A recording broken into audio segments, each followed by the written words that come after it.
I'm Radel Paredes. So I'm a teacher sa Department of Fine Arts sa University of San Carlos. At the same time, I'm a practicing artist. No, I write for the newspapers also. As an artist, I was exposed to Japanese na mga potters o kanang mga ceramic artists ba na. In the first place, ang ilang work wala bitaw pretense na kanang art yun, fine art yun, no marag. They'd like to think of it as something utilitarian. Pero actually, if you look closely, no marabag, ang ilang philosophy sa ilang trabaho is actually very profound, no? So, ganahan ko sa inyo ng idea. So, that's why for me right now, marag, I'm very much interested in kanang rediscovering crafts ba, like carving, wood sculpture or wood carving is actually one of the native arts that goes back even to pre-colonial times.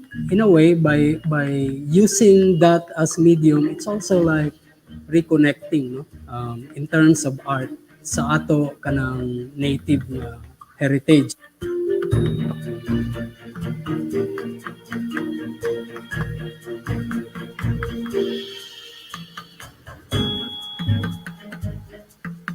Wala gid tay klaro bitaw, murag dili gid kayo klaro ang information about ni Lapulapu. So there's a lot of mystery about him.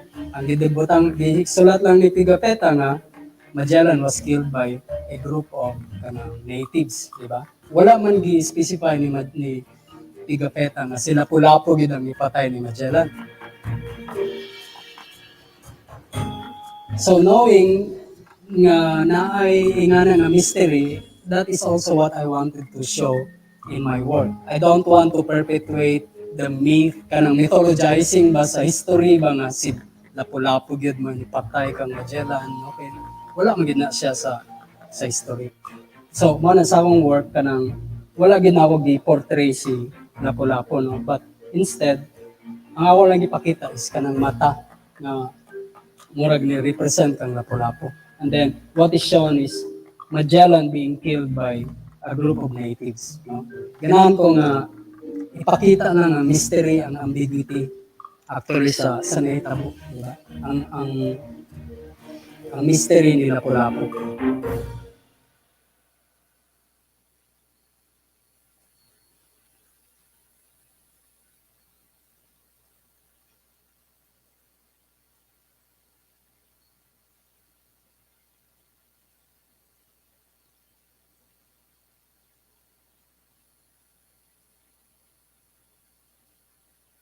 Maayong gabi sa tanan.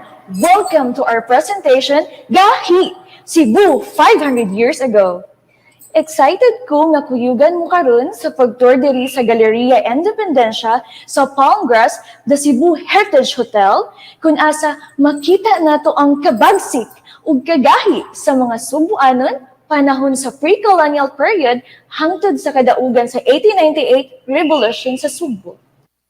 Tonight, we witness a sensuous video poem, 𝘿𝙖𝙣𝙤𝙤 Konsultian Tika, written by heritage song lyricist and Katipunera descendant 𝘿𝙖𝙣𝙤𝙤.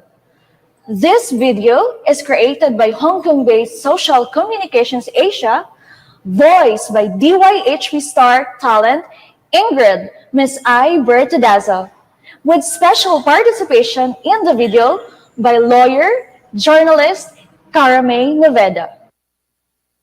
Ug karon, atong tan-awon ang usa ka balat, kabahin sa usa ka dalaga, ug ang iyang feelings ngadto sa usa ka lalaking perting gahiya.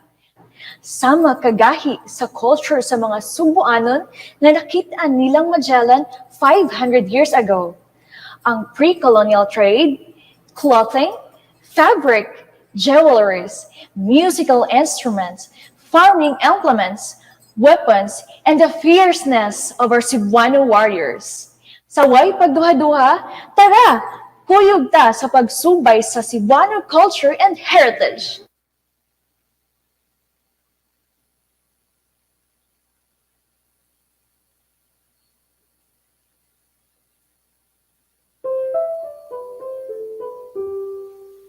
Ayaw kalain konsultihan tika, nga para nako gahi kaayo ka sa makabagsik o kagahi sa Galeriya Independensya. Murag, hardwood man tingali ka? Nga sa imong ka-hard, wa man gyud kunin mo tagda? Maong ang sarok sa asawa ni Humabon, buot na nakong sulubon. Tiaw mo ni atong 1521? Si Juana di ay ang pinakagwapa. Sigun kini sa pananaw sa langyaw nga si Pigafetta. Bisang nataliwadan pa siya taplas nga mga dalaga. Ayaw kalain konsultihan di ka, nga galaom kung muhumok pud unta ka. Aba naglibog ko kung unsaon pagpasoft sa hard ni mong heart. Ako ka bang daruhon? Ihumol sa tunaan? Isud sa lusong og lobkon sa alo? Ialig-ig sa nigo? Dayon galingon kuyog sa mais? Lungagon sa kun? Latan pag-ayo?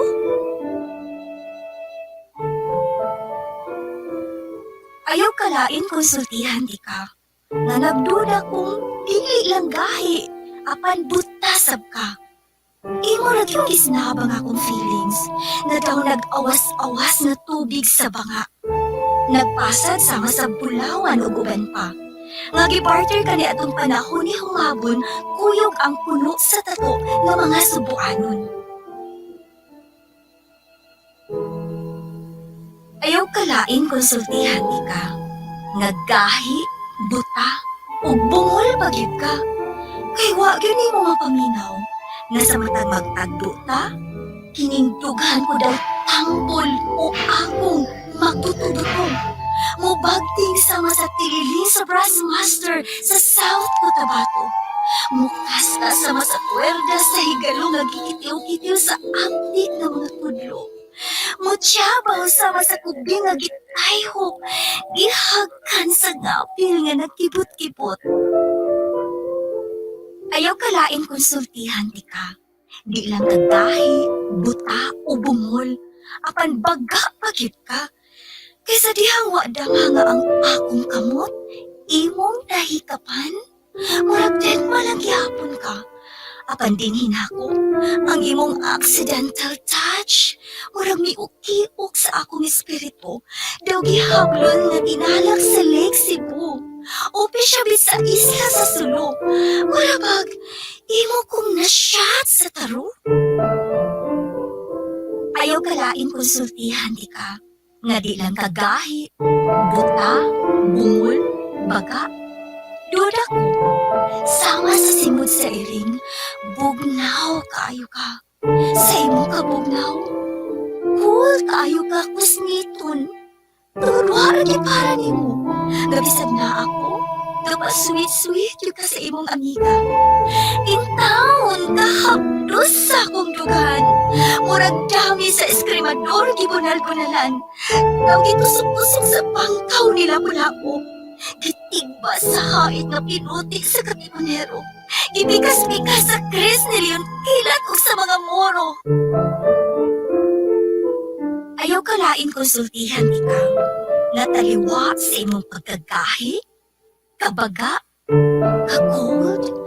How I wish nga kung dadunti ka sa atubangan sa mga bayaning revolusyonaryo, ang tanan mong mga apan kay ilupad kuyog sa mga apan-apan. Sama sa mga hero, hunk, o syofo masad ka, maong sayang kung dili ni mo maamuhan. It's your loss. Kung ang ilami kung alinutuan, dili ni mo matilawan. Bisagin sa nga babae, di ka ilisan kaya nga akong gugma. Sorry ba sa katipunan? Sorry kaayo kung isultihan ikaw. Usa kaagi mo karon na sulayan, nagamiton imong ka-bright, kautukan. Abrihon imong mata, dunggan, ug dugan. Aron imo kong makuyugan. Subayon ta ang dalan padulong sa kagawasan. Hangtod nga ang imong kasing-kasing, musabay pagpitik ning akong dugan. Dayon, mag-uban ta og hakop sa bulawanong ani. Manglupad uban sa panon sa mga langgam. Likayan, piyaan, ang kagahi o kapugnaw. Gakson ang kahon adlaw.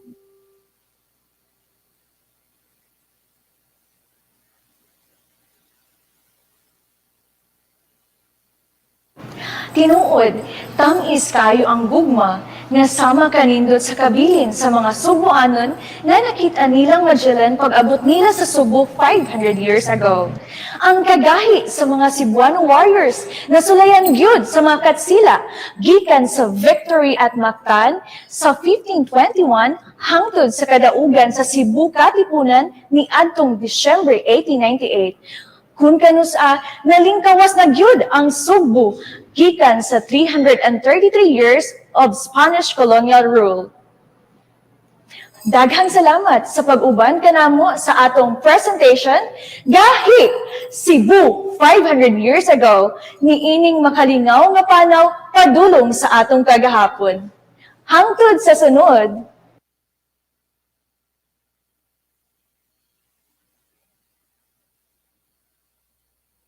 Malipayong pagsaulog sa 5 kagatos ug 1 ka tuig nga kadaugan sa Mactan.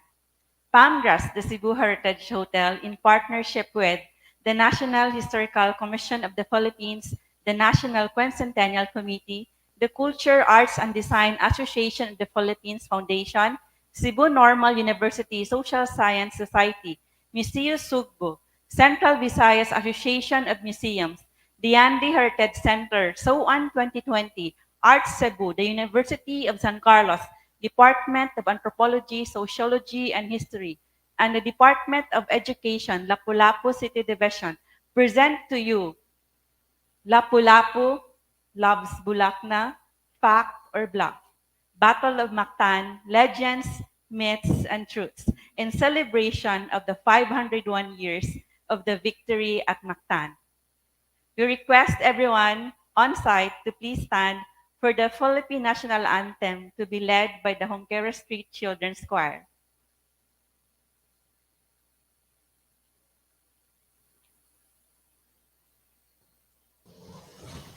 We Cebuanos aspire to be worthy in following the path taken by our heroes in their fearless fight for a land whose sun and stars forever shine for justice, whose loving embrace is everyone's paradise. We strive to become a people who love our motherland in our every breath and with every drop of our blood, sweat, and tears.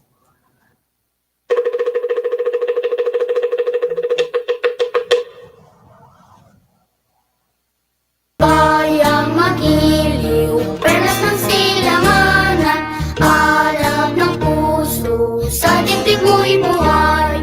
Lupang hinirang, nguyang ka ng magiging, sa manlulupi, di ka pasisikin, sa dagat at bundok, sa simoy at sa langit mong bangka. May ilag ang tula at awit sa paglayang minamahal.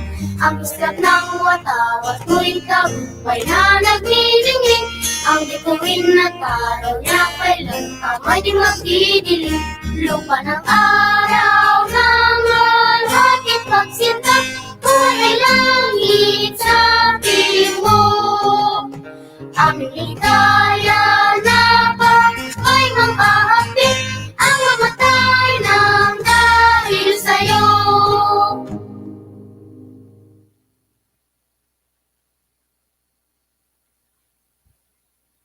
Maayong hapon sa tanan. So we are very happy that you are with us again this afternoon.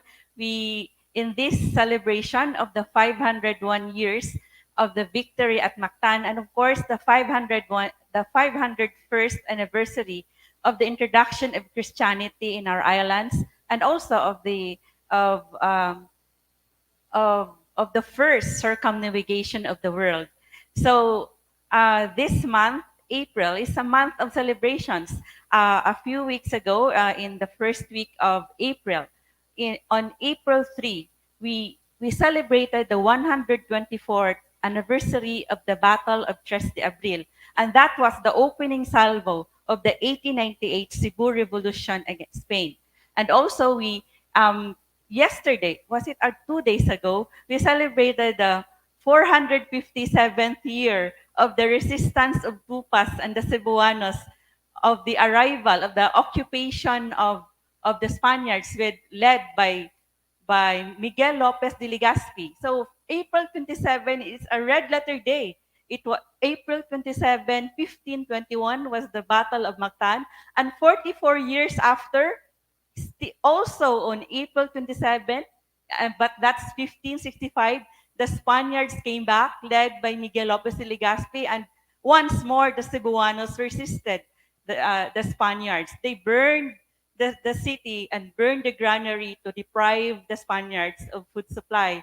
And also, on April 28, it was also the 47th year of the finding of the Holy Child.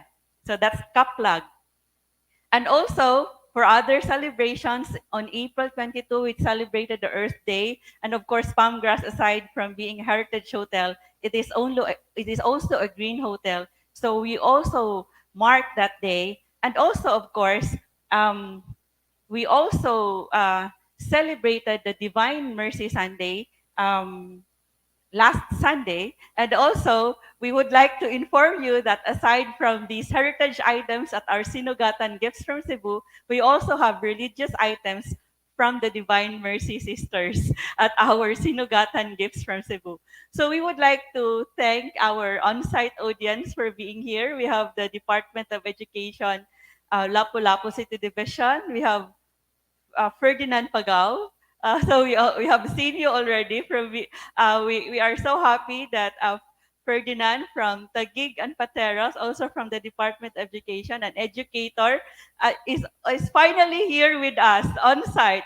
And he has been with us in many events, and he has done heritage tours with us when in his stay at Palmgrass, the Cebu Heritage Hotel. And of course, when you stay at Palmgrass, even inside your room, you would be able to experience Cebu history even inside your room because of the design and the artworks about Cebu history and culture. And we have also with us our longtime also uh, partner and also our follower, and he is always in our events. A descendant of a veteran from World War II, and we also have our isa ba ni? See, we have our guests. I haven't seen their names yet. So thank you everyone. Those on Facebook Live, we have Romel in the NQC page, JP Filbert, Luisito Chito Tejada from Hirona North District, Tarlac. And also Ian, Alfonso, thank you for being with us. We have Lyndon Johnson, we have Ferdinand in our Facebook Live, and put hashtag 501 years of the victory at Mactan, or we also have Ellen from the tour guides, or also Nora Telik from Taguig City, Pateros. We have Christopher Ray from Taguig City and Pateros. So daghang salamat for being with us once again. I'm sure we are going to have fun conversations with our historians and scholars. We have a Tausug scholar, we have a history professor and a sociology, anthropology professor. We're going to watch a video that was made by Palmgrass, and also you would be seeing another historian, Dr. George Emmanuel Borinaga, in that video. So we would like to recognize our partners once again, the NHCP, the NQC, the Gaddafi. We also have the CNU Social Science Society, Museo Sugbo, CIVAM, the Diandi Heritage Center, so on, 2020, Art Cebu, the USC Dash, and our DepEd Lapulapu City Division. We would also like to recognize those who registered online, those who registered and said that they are part of these institutions from the St. Teresa's College, this is in Cebu, Eastern Visayas State University or MOOC, from Pagtinabangay Foundation, from Polytechnic University of the Philippines, from the USC, from Davao Sur State College, University of La Salle, and PUP Binyan, San Beda College, Alabang. We also have from Mandawi City College, and we have from Soka Gakkai International of the Philippines, Cebu, Soka Gakkai International Organization. We also have from the Schools Division of Taguig City and Pateras, from Bibliotecal, and also from Katara Filipino Indigenous Art Society. Katara is it's based in Canada, and this is they have a Facebook group, Visayan Culture, and they're advocates of Visayan culture. And we also have FLAG, an organization of tour guides in Cebu. So daghang salamat, and those who we have not recognized and we have not seen your registration. So welcome, maayong pagtanaw, and then thank you for joining us, and we expect um, lively interactions from you, questions from you. We will be inviting you. We are inviting you to give your questions online as we go along, because you would be giving your questions to our panelists as we go along. And also watch out for the trivia quiz with exciting prizes. You should listen very well to the discussion of our panelists so that you will be able to answer the questions. And those on site, we invite you also to ask your questions. And we have also our reactors this afternoon. We have, can we show our reactors? So we have our reactor. So our educator from Taguig and Pateros would be giving his reaction, Ferdinand Pagao, and also our representative from the Department of Education, Lapulapu City Division, um, Jessica Ngoho, would be giving also her reaction. So they are here on site. So we have, can you show them? So we have, lahanap kaayo. Yeah, ang resolution nato kay unsa na. So anyway, we have Ferdinand Pagao, and um, we have Jessica Ngoho from DepEd Lapu-Lapu City Division. So of course, we invite everyone to give your reaction, also those online. Um, so now I know you are excited to already see our panelists. So we are actually delayed in our broadcast. Usually we start our countdown a few minutes before 3 o'clock, but we had a technical problem here at Pangras. Our main computer broke down, but then we tried to find a way. We still started at 3 p.m. amidst the technical problems. So, so now we would like to introduce to you first. He is, for the first time, he is with us in an event, a heritage event in Pamgras. He is the first Filipino historian to write a comprehensive and documented account on the Magellan expedition based on primary sources from Spanish, Portuguese, and Italian archives. He is a renowned Magellan scholar, and he has delivered lectures in various academic fora in the Philippines and in Europe. And he was among the few Filipinos invited by Spain's Ministerio de Defensa to attend the opening of the 500th celebration of the circumnavigation. And he met with the Spanish king and admiral of the Spanish Navy. He also was the only Asian, together with some 25 select Magellan scholars from all over the world, to write in a collection of monographs published by Spain as a commemorative book for the 500th year of the celebration of the circumnavigation. And he was one of the few Magellan scholars interviewed by a combined French and Portuguese film companies for an international documentary film on the Magellan expedition. So it is our pleasure. We are so delighted and we are honored to have with us this afternoon for the first time in a heritage event at Pamgras. Please help me welcome the author of the book Ferdinand Magellan, Dr. Danny Hirona. Good afternoon, everyone. Good afternoon uh, to the Panggas Hotel and the others who are watching this webinar at this moment. Thank you very much. Daghang salamat, Dr. Danny. So we would like to ask our audience online if the audio is good. May we have the audio we need a higher volume for Dr. Danny, or we need to have it or sa iyang end na. So, or maybe because it is here at the sound system here. So, next we would like to introduce to you our next panelist. He is a Tausug scholar. He was the one who brought us to Sulu when we wanted to trace the roots of Sinulog, because we traced the Sinulog as far as Sulu. And he was the one who protected us while in Sulu and made that Sulu video, Sinulog, the Sulu Roots video. You would be able to watch it at our Palmgrass, the Cebu Heritage Hotel YouTube account. And he is writing the history also of Sulu, and he is a professor at the University of the Philippines-Diliman Institute of Islamic Studies. Please help me welcome Professor Darwin Absari. Magandang hapon, tanan. Maayong hapon, Professor Darwin. Daghang salamat for being with us once again.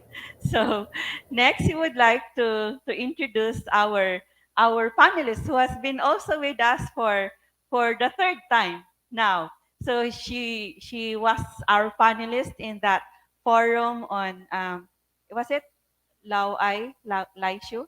𝘿𝙖𝙧𝙤𝙬, the pre-colonial nudity and pre-colonial Visayas nudity and fashion. She was also with us in our event on 𝘕𝙖𝙣𝙤𝙤𝙧𝙤, the Visayan mythical creatures, during our Halloween, our version of a Halloween event last October.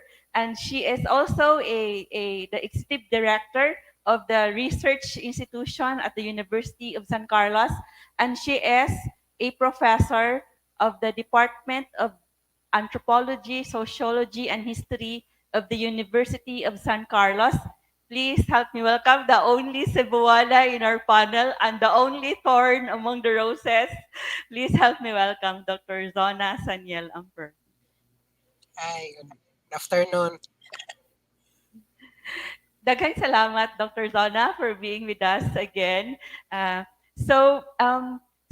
have already introduced to you our reactors. So we have Ferdinand Pagao from DepEd Taguig and Pateros, and we have these are educators. We have also Jessica Ngoho from the DepEd Lapulapu City Division.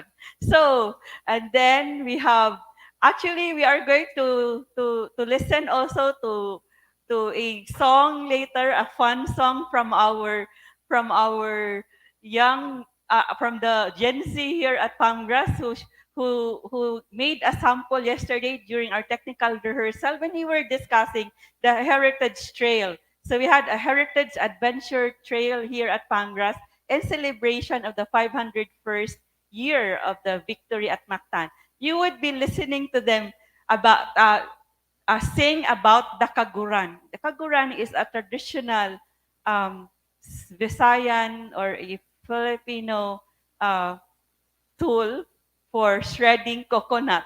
And they let me hear a very popular song, and then we would be showing them to you. Perform that song. So we have this. So of course we have this title. Lapulapu loves Bulakna. Fact or bluff? So was Lapulapu married? Did he really court Bulakna? Is it true that he swarmed the seas of Santa Rosa, going to Olango Island to Santa Rosa just to win the love of this lovely maiden called Bulakna? Is it true? Is it a fact or a bluff? So if you have a trivia quiz, so fact or bluff? That's a TV show, right? So we have now reactions from our audience, and we are now going to listen to our panelists. So we would like first to get the comments from our audience. Ellen said that thank you for mentioning flag and the audio is perfect. And Danielle Nino Paclihan, Danielle, we missed you in our heritage trail. You were one of those who won a free heritage trail at Palmgrass. Maayong hapon, Palmgrass, and hello po, Ma'am Zona. So Danielle says hello to teacher Professor Zona, and also Dagat gives already a very long comment about Bulakna. This is actually a very long description about Bulakna, a name alignment to their lineage, native belief there is life after death, and so you should look at the comment of Dagat at the National Quincentennial Committee page. And our event right now is broadcast in the pages of NQC and Pangrass, and also in our partner organizations. So now we would like to ask without further ado, it's a very long introduction. We would now like to call our panelist, Dr. Danny Hirona. So Dr. Danny has written this very controversial book, Ferdinand Magellan. When it came out, the people in the Philippines and other places uh, were so moved with various reactions.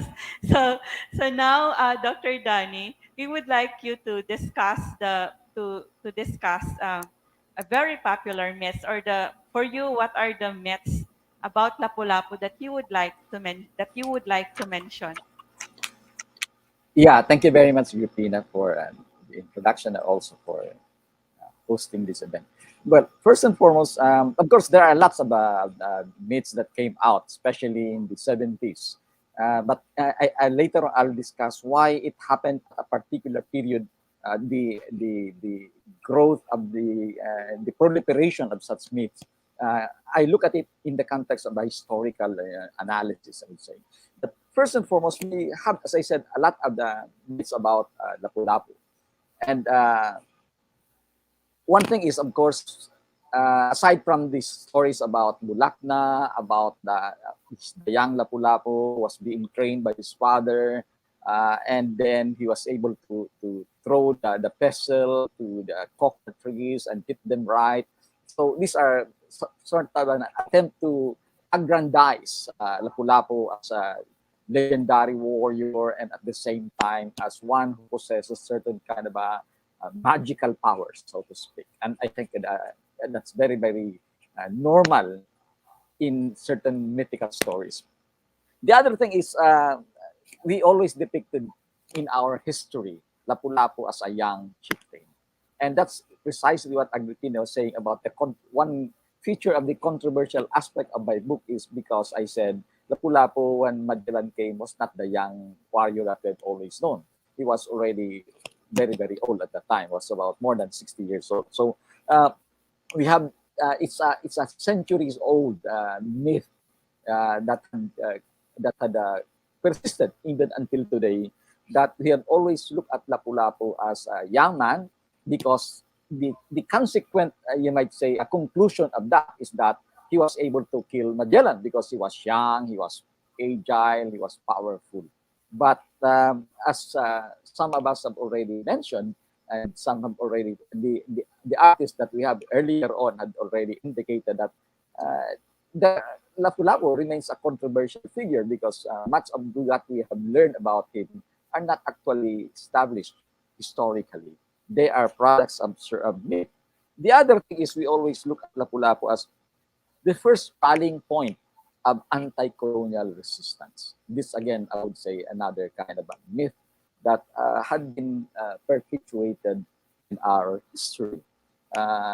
Because, as you will see later on in my the succeeding discussions, currently the idea that he resisted Magellan outright has to be clarified based on the recent archival materials that we have. So that's, I would probably say, some of my take on the mythical character, because I think others would be talking more about the myth, but I would be dealing more with historical facts in some way later. Yes, Dr. Danny. So we have actually some reactions already from our audience. And before this event also, last year, Dr. Danny, we had also a discussion about about the the Battle of Mactan, and also we had our discussion about the sculpture that we have here at Pangras, and also we have a panelist, an advocate of Lapulapu, who is a local, someone who lives in Lapulapu, in Mactan Island, and he was the one who led this signature campaign a few years ago not to take down the monument of Lapu-Lapu. And his take was that he really wants Lapu-Lapu's image to be that of a brave and a muscular warrior because he symbolizes the Battle of Mactan. And he said whatever his age was, he should be depicted as a muscular and strong person. So what can you say about that? So that was Ahmed Quizon actually. Yeah, I think there's no problem with that. I think at one time you have to remember that if ever Lapulap was old at the time of Magellan, he must be younger at a certain point in time, and he definitely must have been had a well-built body, would say, because he was a warrior. And as you will see later in other parts of my discussion, he was even described by many other sources as a pirate, una pirata. So he was a pirate in some way.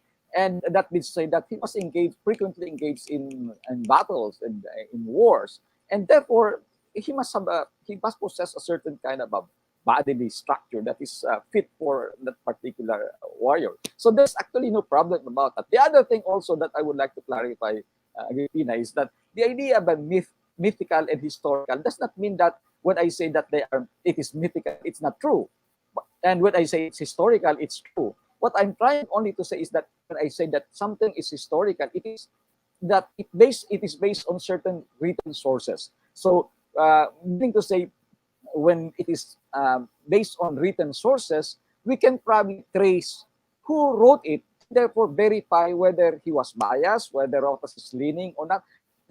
And then in some way, that's the problem with myth, because in terms of mythical accounts, you cannot really verify whether who made it, whether he was the who invented it, whether it really was a product of a collective experience and interpretation of the people from where that myth came from. So that's my problem. I'm not saying that because it is mythical, it's not true, and the historical is true. So just to clarify that point, because I agree with the fact that the one who was saying that Lapu-Lapu should be depicted as muscular, I think there's no quarrel with that with historians and with my position as a historian. Daghang salamat, Dr. Danny. So we invite everyone to give your reactions as we go along, and also to give your questions as we go along, because we would be giving them to our panelists right away. So we have Limuel from the Bacolod City Negros Oriental, and also Ian Steph Ma. He says good afternoon at the NQC page.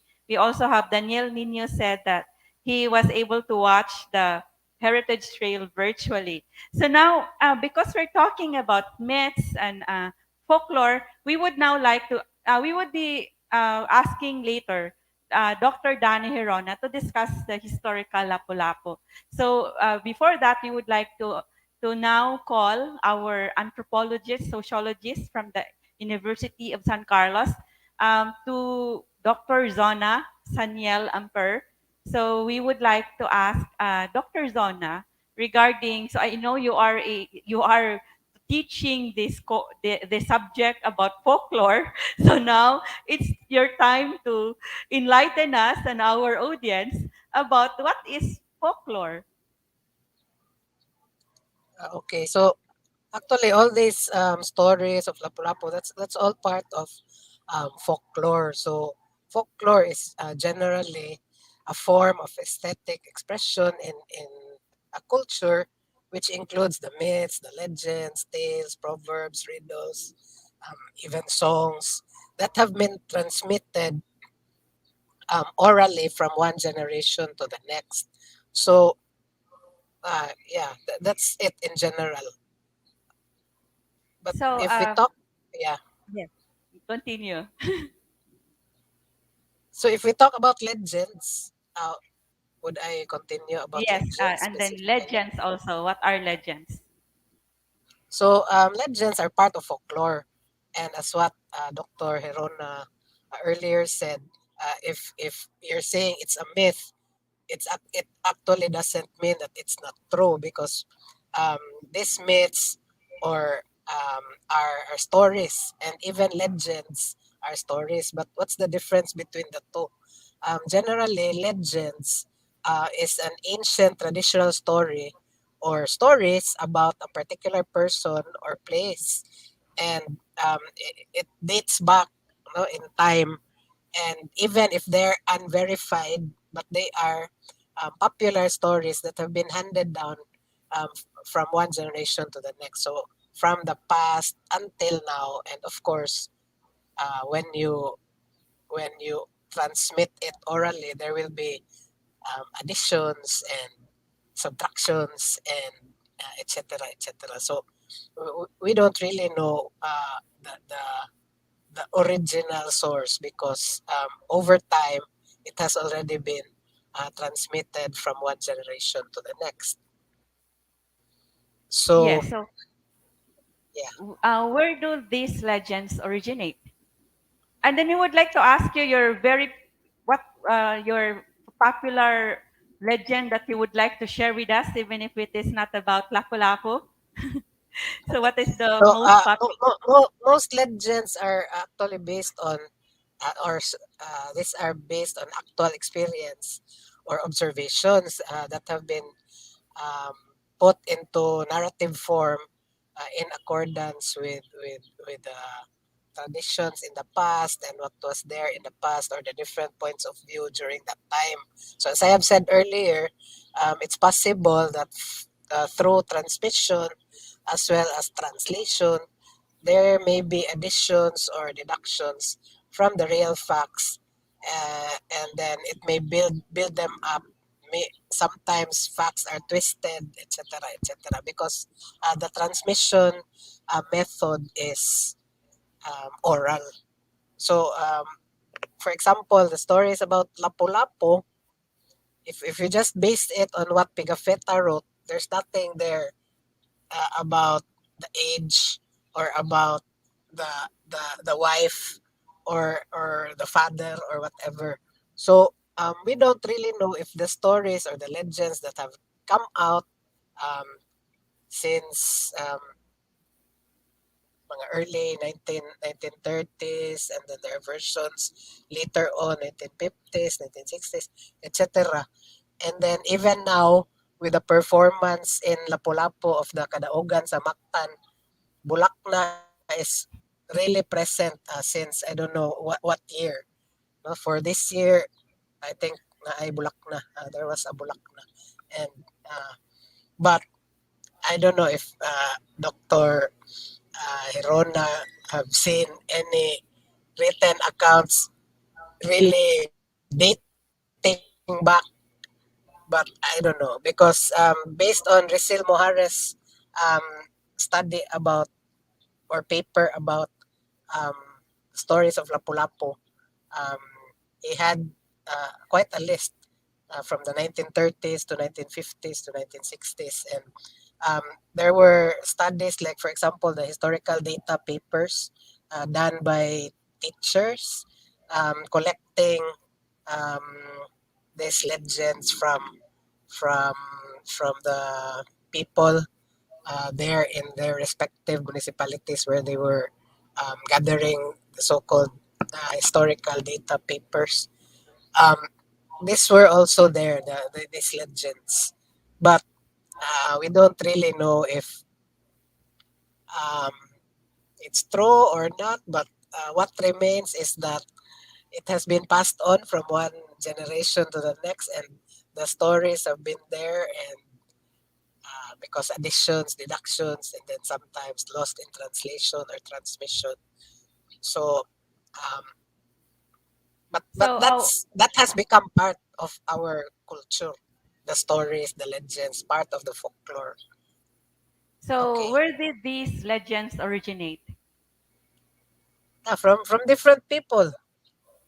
So sometimes people with direct experience or observations, and then they transmitted it to the next generation. So maybe, for example, if we would really trace back how many hundreds of years ago, through oral transmission, these legends were transmitted. So that's how they originated from the source, maybe 100 or more years ago, and then transmitted. So the transmission, um,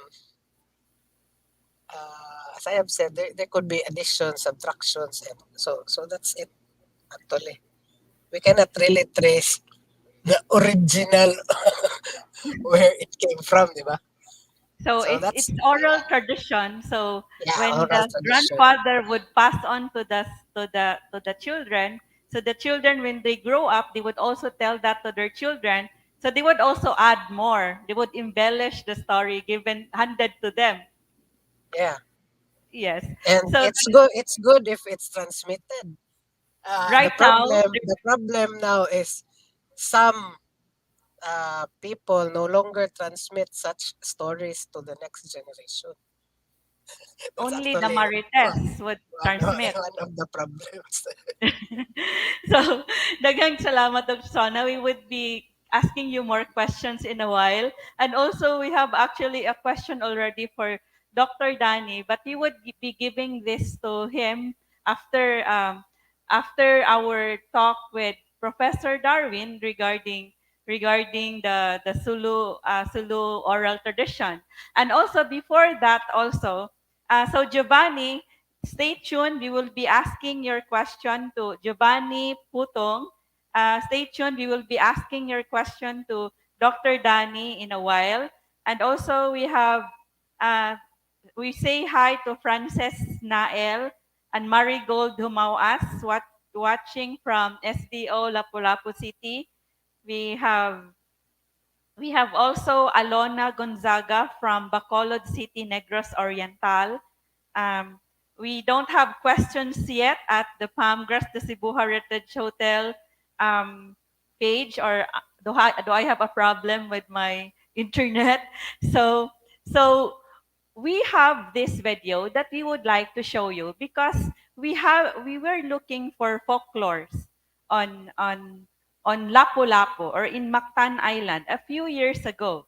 And so we have this video, and this video also contains an interview with a history professor of the University of San Carlos. And so this video is created by our partner in our Heritage Awareness Program, Social Communications Asia's Prospero Lapot. He shot this, the footage, the clips for this video was shot before the pandemic, and we are able to show this to you now. So watch this video.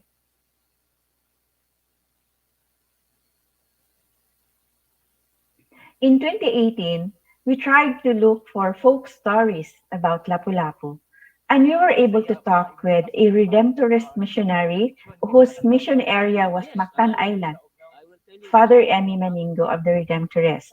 He told us about these stories that the people told him. So these people were urban poor and fisher folks of Mactan Island. Ang papa ni Lapu-Lapu nga mao ang dato chief nagdamgo dong Lapu-Lapu kining nagdamgo man ko gabi uy nga dunay dagko kayong mga barko dong nga mudunggo sa atong baybayon nya mga naog ang mga puti nga mga dagkong tao nya giingnan ko sa nagpadamgo nako ihatag ka ng imong baston kanang imong sungkod ngadto ni Lapu-Lapu ingna si Lapu-Lapu imong anak nga mo'y musunod nimo pagka dato chief kining akong baston kining akong sungkod ilamba ni pilia ang lubi nga pinakalubas pinakagahi the most mature and the hardest of all the coconut trees hit it with my cane.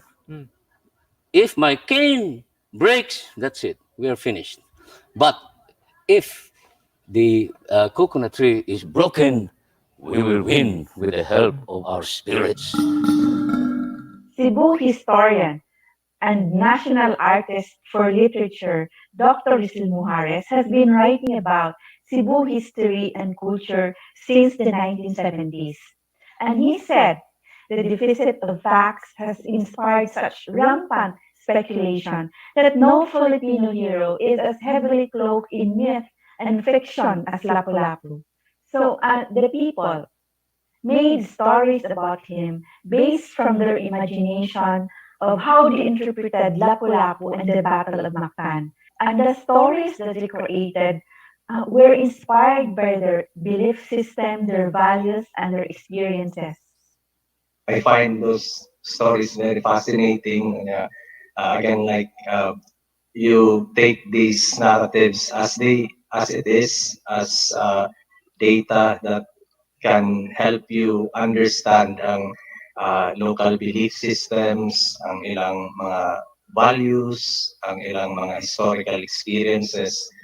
So for me, these types of narratives, they are actually quite packed with information that can help you better understand ang local society, ang local community. Dr. 𝘿𝙖𝙣𝙖𝙗 does not dismiss the mythical and the folk stories surrounding Lapu-Lapu. Instead, he offers to view Lapu-Lapu through two lenses, the historical Lapu-Lapu and the mythical Lapu-Lapu. Yup. Nangangaog na ang si Magellan. Nalihis na, nagatang.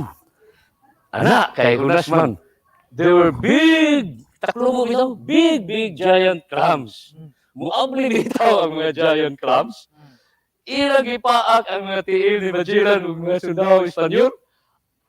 Ug ipaakan ng imong tiil, di nakakadagan, di nakaka-defend themselves. Agi do, walang ilang Lapu-Lapu, agi tigbas sa ilang kampilan. So according to Magellan's scribe Antonio Pigafetta from the English translation of Blair and Robertson, an Indian hurled a bamboo spear into the captain's face, but the latter immediately killed him with a lance which he left in the Indian's body. Then trying to lay hand on his sword, he could draw it out but halfway because he had been wounded in the arm with a bamboo spear. When the natives saw that, they all hurled themselves upon him. One of them wounded him on the left leg with a large cutlass, which resembles a scimitar, only being larger. That caused the captain to fall face downward, when immediately they rushed upon him with iron and bamboo spears and with their cutlasses until they killed our mirror, our light, our comfort, and our true guide. So, mao tong ingon pa ni 𝘿𝙖𝙣𝙖𝙗𝙗 Lapu-Lapu tol Magellan go back home. When Magellan disappeared in Mactan, the questionized him everyone. But Lapu-Lapu met him on the shore and drive Magellan to go back home. Oral history is history from below sa mga conquered. Academic history is history from above from the point of view of the conqueror.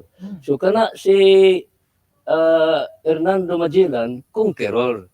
So muna nga i-highlight yun nila ang marker sa conqueror.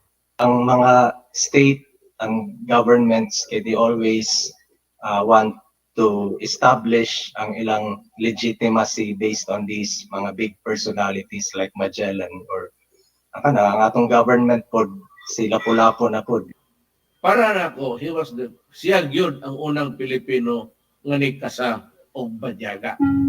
I guess there's always a struggle between what you call history from the top and history from below. Okay, ang kaninga from below, mao man ni ang na ay mga strange stories, medyo mga tuo-tuo nga sagol. Ang kaning from the top na perspective, okay, they have trouble accepting that as legitimate history. So that's where the challenge lies. If you want to understand the local society, kailangan mong yun ang kaninga mga folkloric accounts. Bayan Susidlakan, Lapu-Lapu ang ngalan. Palmgrass, the Cebu Heritage Hotel, has been a venue of conversations about history, the history from the points of view of academicians and scholars, about historical science, and also these stories, the history from the point of view of the people, the folk stories, the legends, and the myths, because we want the young people to be excited about learning about our past, and also to have diverse views and holistic views on these events in our history, for them to analyze the present and help them plot the course for their future.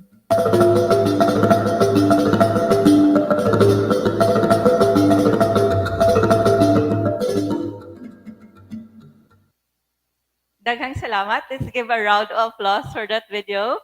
So that was shot in 2018 and we are able only to show it today. So thank you very much to our video creator, Prospero Lapot, for that video.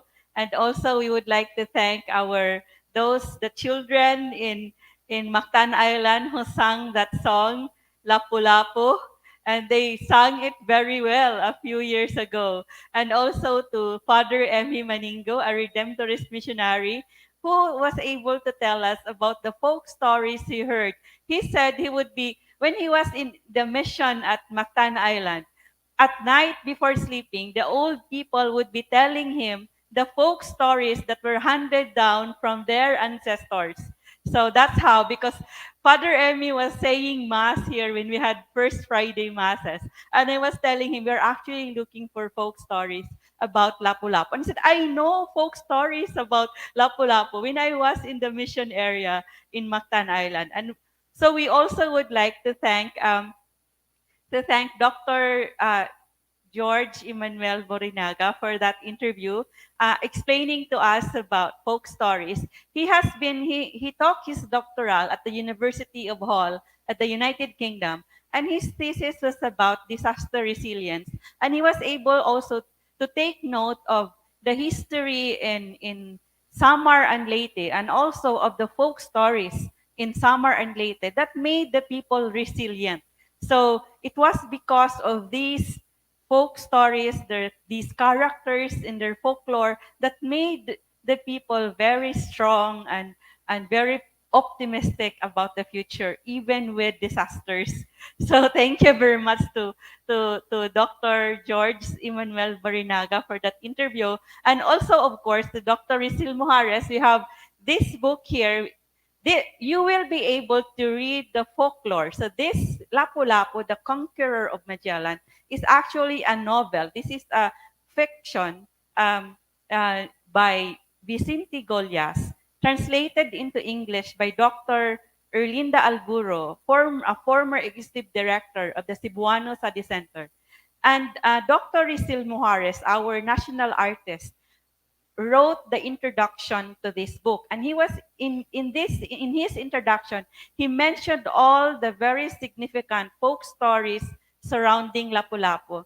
And he says, as what also Dr. Burinaga, George Burinaga said, those popular stories and folk stories about these heroes, for example, about Lapu-Lapu, does not tell much about the actual battle, but it tells more about the people. It tells more about their values and their aspirations. And of course, the folk stories do not tell about how many people fought in the Battle of Mactan. So you would be able, there is a chapter here about Bulakna. So in this book, so here, Lapu-Lapu has a father, so that's the Mangal story, the Dato Mangal, what Father 𝘿𝙗𝙗 said, that there was a father who said, it's actually, his version is a cane, but there is also a version that it should be a pestle. That's why we have a pestle here. So did you know also about their story that they're in the 1930s? So that marker, that obelisk in the Liberty Shrine was built in 1866, and the monument of Lapu-Lapu was built only in the 1980s. at the Liberty Shrine. But then there was, in the 1930s, there was a monument of Lapu-Lapu with a bow and arrow in front of the old city hall in Upon, in Lapu-Lapu City.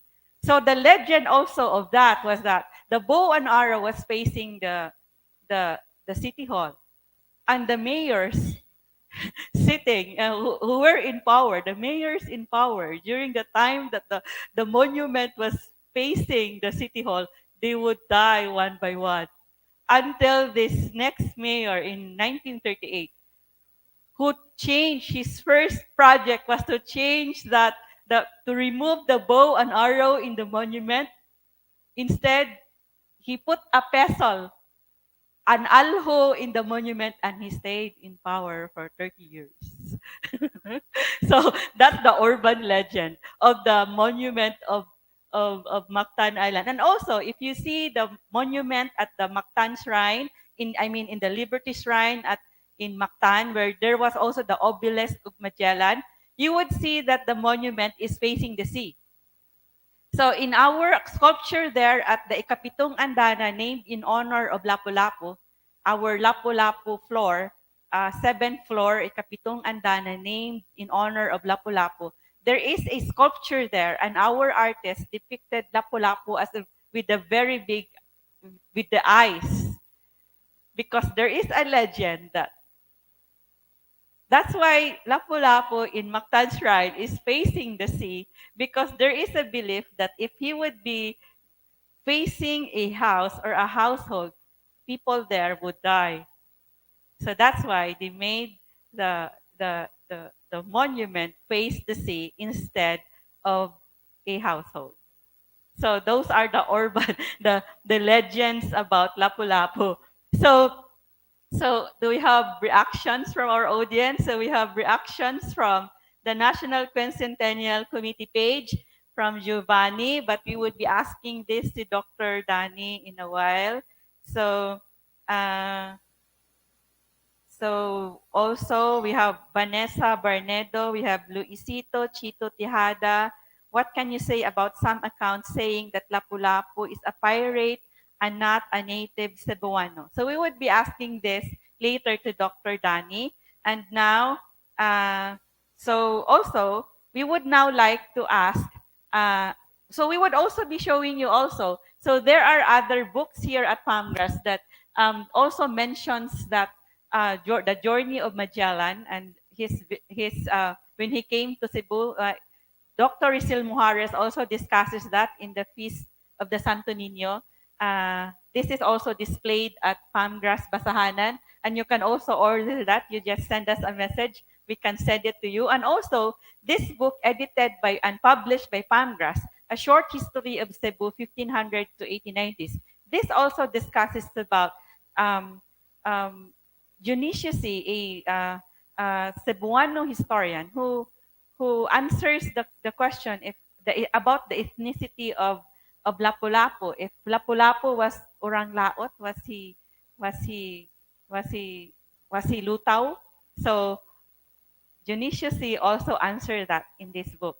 So now we would like to ask, so we would be we are inviting you to give your questions and reactions to these exciting conversations about our hero.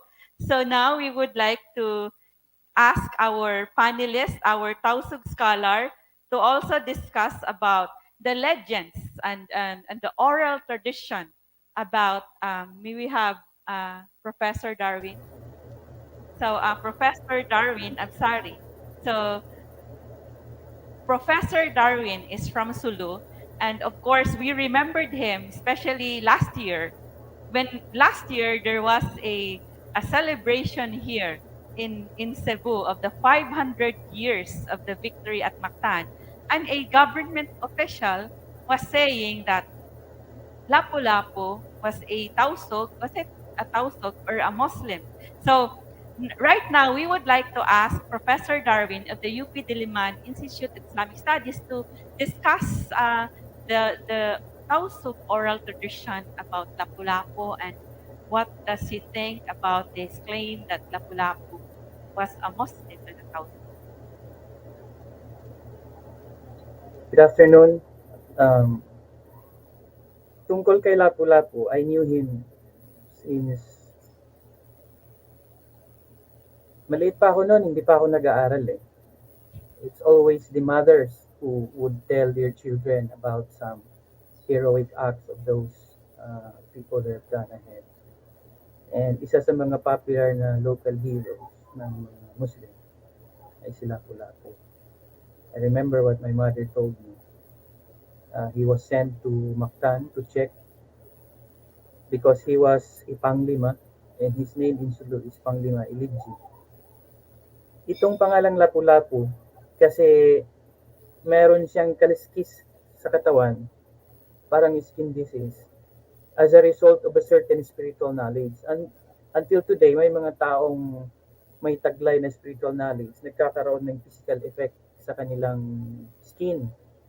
At yun yung Lapu-Lapu possessed that kind of spiritual knowledge, and he was also invulnerable to ipon.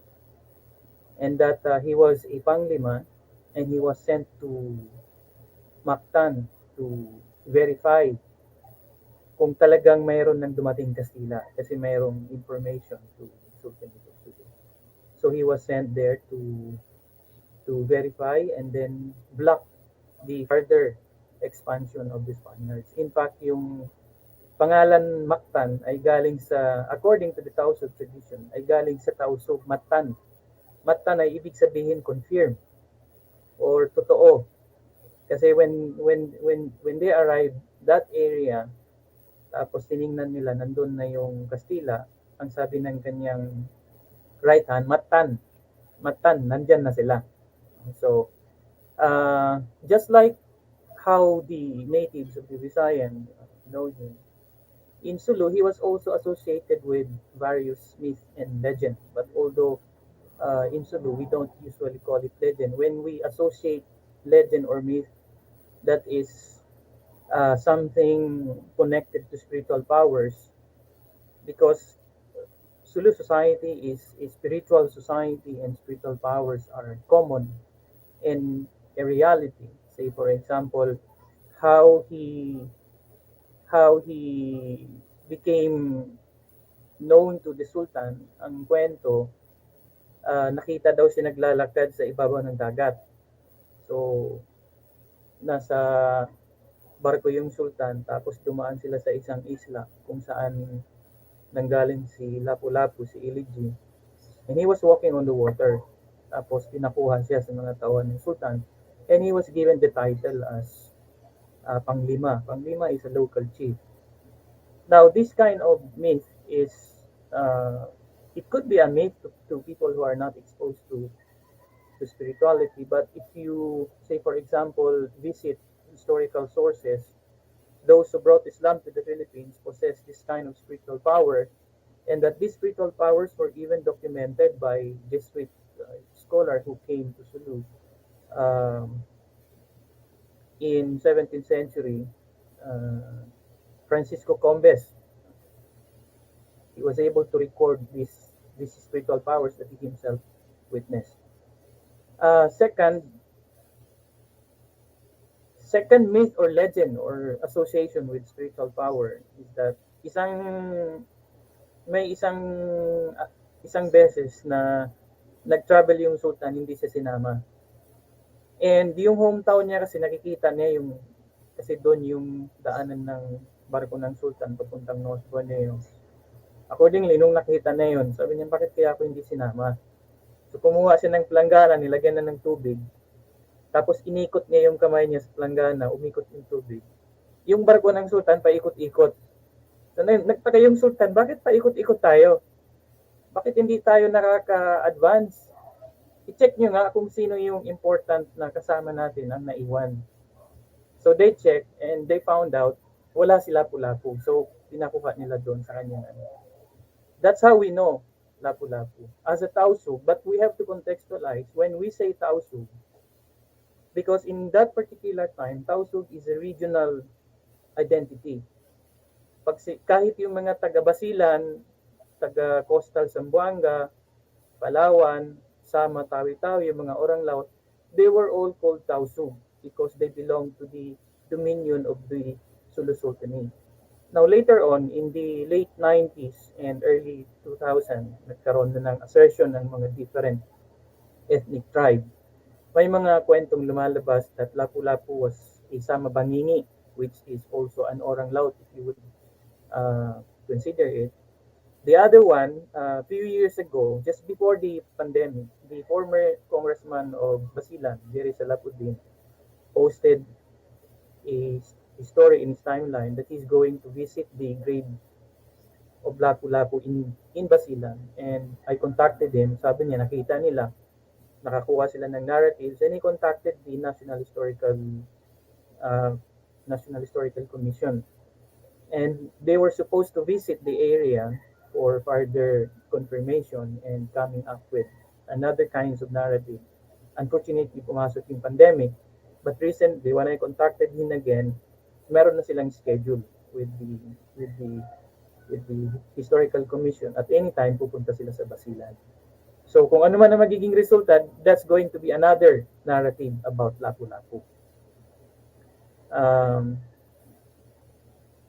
Other possible evidence, siya ay Muslim. Of course, yung lumalabas, yung pangalan Kalipulaku, although dinibunk yun ng mga ibang historian, mas dominant yung si Lapu-Lapu. But the word Kalip is obviously an Arabic. And I remember, many years ago, mayroon akong kaibigan dancer, cultural dancer, na-invite sila sa Spain. That was in the late 90s. Pag-uwi niya, nagkwento siya. Sabi niya, nung nasa Spain kami, after our performance, may lumapit sa kanilang mag-asawa na mayaman. Sabi niya, gusto kita dalhin sa bahay. So sumama siya. Pagdating sa bahay, meron siyang, ang laki ng bahay kasi mayaman, meron siyang parang mini-museum sa loob. Tapos pinakita sa kanya yung kampilan na may Arabic inscription. At ang sabi, ang kampilan na yan ay kay Lapu-Lapu. Binili ng pamilya na yon sa isang Spanish traveler. Medyo mahal. So nakita niya yung kampilan at saka yung malaking gong. Unfortunately, that time, wala pa yung mga smartphone. So she was not able to take pictures. So parang kwento lang. I mean, those are different kinds of stories that we hear from the Muslim side. So, Professor Darwin, What's the name of Lapu-Lapu in the stories that you have heard? The stories that your mother told you. 𝘿𝙖𝙧𝙤. 𝘿𝙖𝙧𝙤. It's panglima 𝘿𝙖𝙧𝙤. 𝘿𝙖𝙧𝙤. Yeah. That's why actually when a few years ago in 2020, we have our Moro hero dishes here at Pamgras because our dishes are usually named in honor of heroes. We have our signature dishes named in honor of heroes. I asked Professor Darwin, can you give me about 3 because we are launching our Moro hero dish, the pialam. That's a fish dish, and we named it after Lapu-Lapu. And we have a pianggang, and that's a chicken, black chicken, named in honor. We named it in honor of Pianggang ni Kamlon because you mentioned that as a hero of the Moro, and also we have our 𝘿𝙖𝙣𝙤𝙤 ni, I forgot what's the other hero that you mentioned. So, not 𝘿𝙖𝙧𝙤, the other one. So our fish dish is named pialam ni 𝘿𝙖𝙧𝙤. Is it 𝘿𝙖𝙧𝙤 ang pialam or ang 𝘿𝙖𝙣𝙤𝙤 to? So anyway, we would be asking you more questions, Professor Darwin, in a while.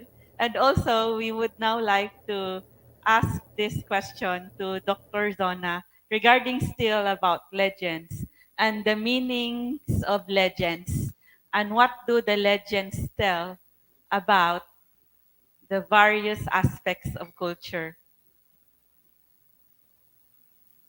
Okay, so usually these legends are associated with historical figures. So just like Lapu-Lapu, for example, according to an article by Rizal Mojares, Lapu-Lapu is one hero in the Philippines that has a lot of legends associated with him because because at that time um, we were just transmitting orally about stories. So unlike the later heroes wherein there are already accounts that are written.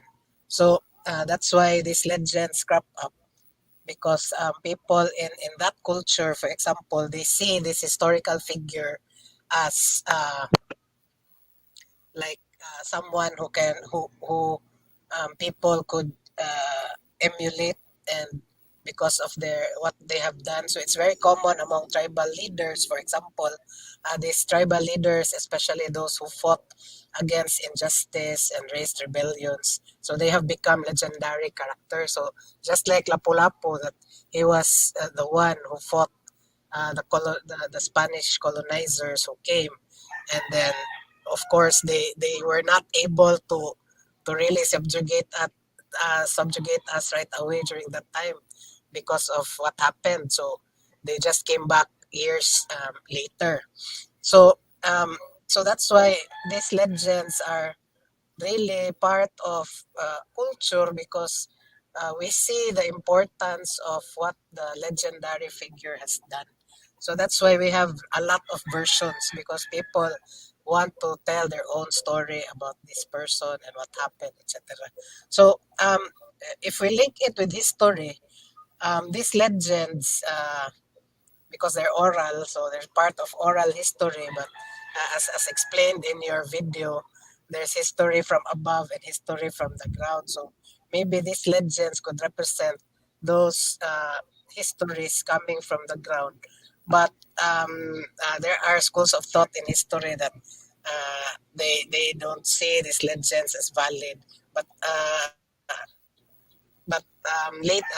recently there is already sort of an acceptance of such legends as part of oral history. So uh, where will we find the history of people who have not written their accounts, right? So these historical facts are those that are written. So what about the unwritten and just transmitted orally? So therefore these legends provide meaning to people in a specific culture, looking at the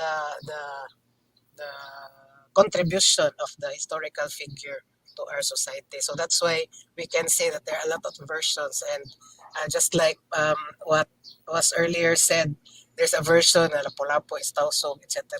So diba, last year Cebuanos were very mad because this government official from Mindanao emphasized that story over the story that is from here, from Lapu-Lapu. So, but actually, these are all versions of stories, and so the meanings is for the people to whom these stories have been told.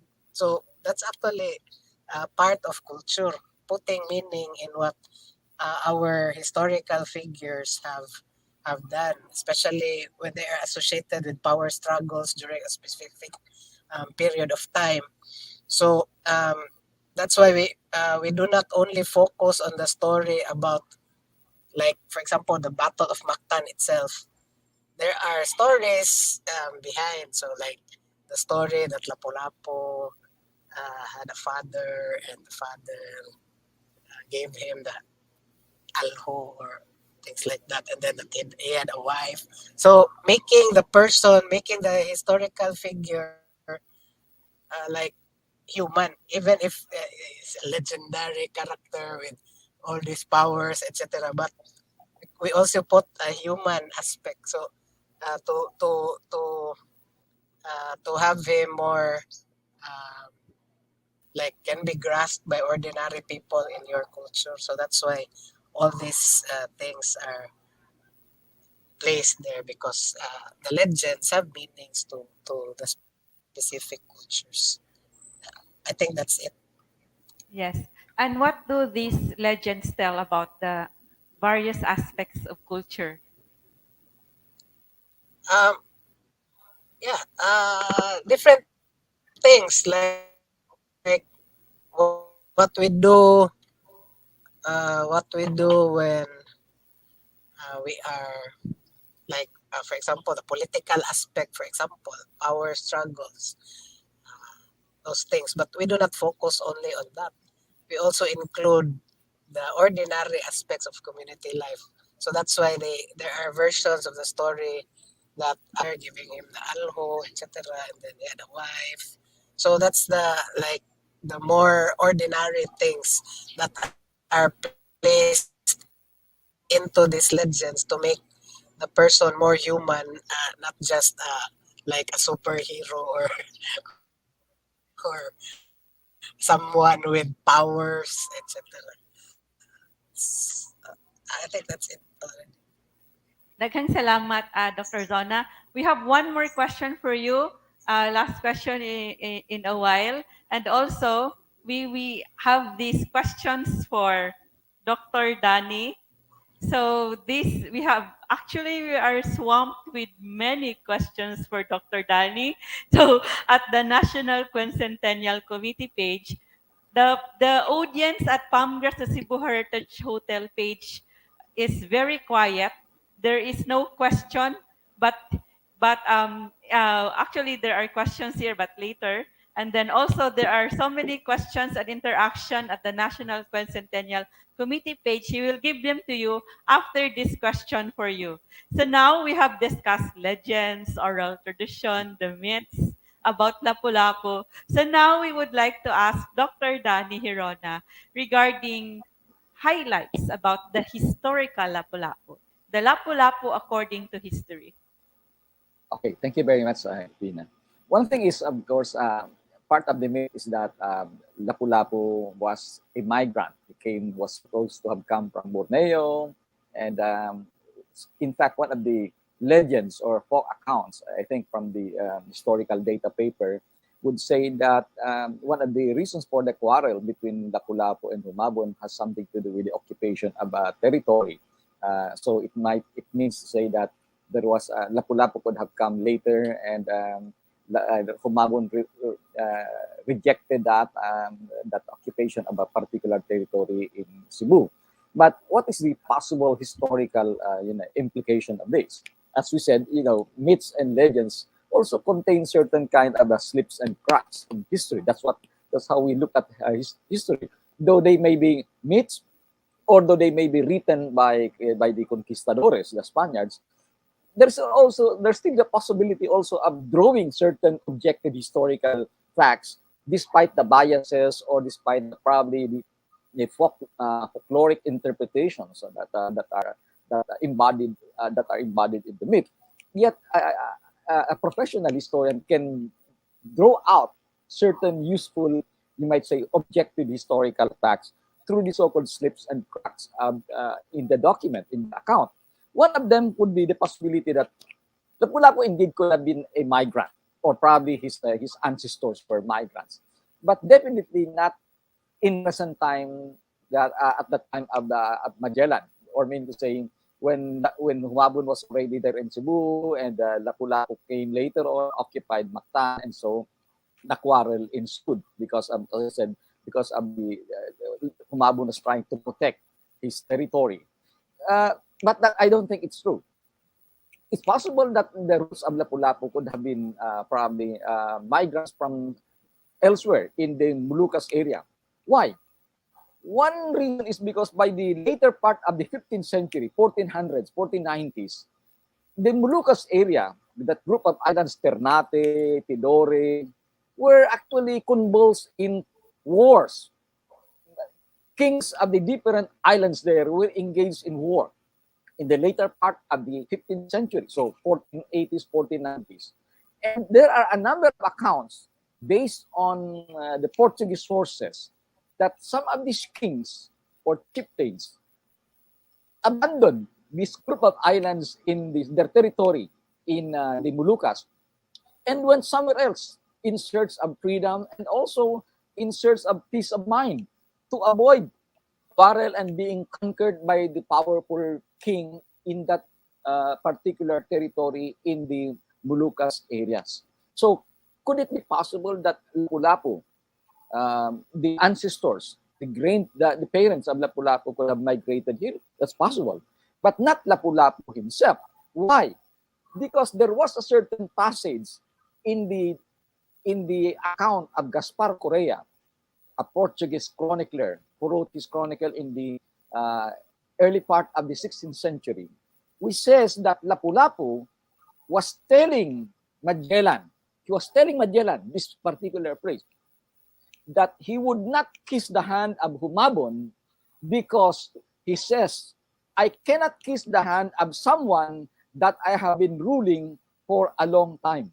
Meaning to say, therefore, that Lapulapu was an old man, a powerful chief, and he had been ruling.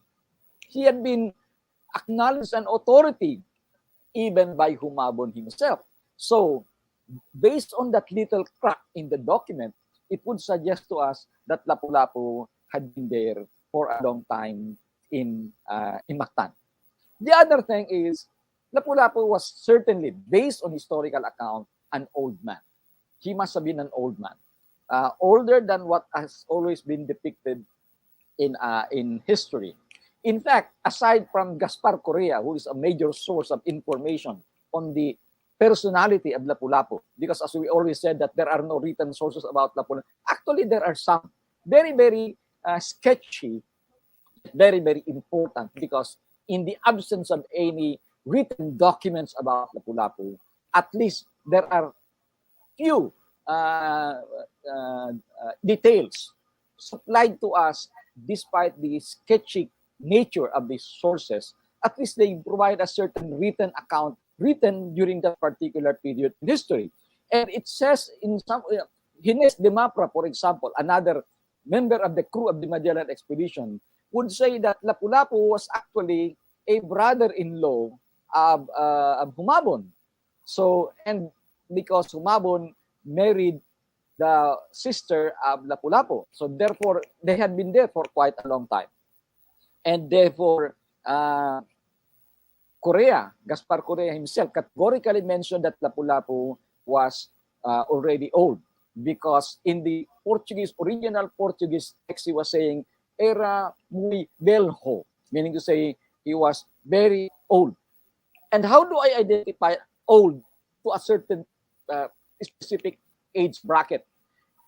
In the 16th century, when a certain chronicler, especially referring to the Philippines, refers to a person as viejo, it has a corresponding age bracket. A viejo at the time means that he was already more than 60 years old, because you can always viejo as probably identified it with 50 years old, 70 years old. But a viejo, officially speaking, in the Spanish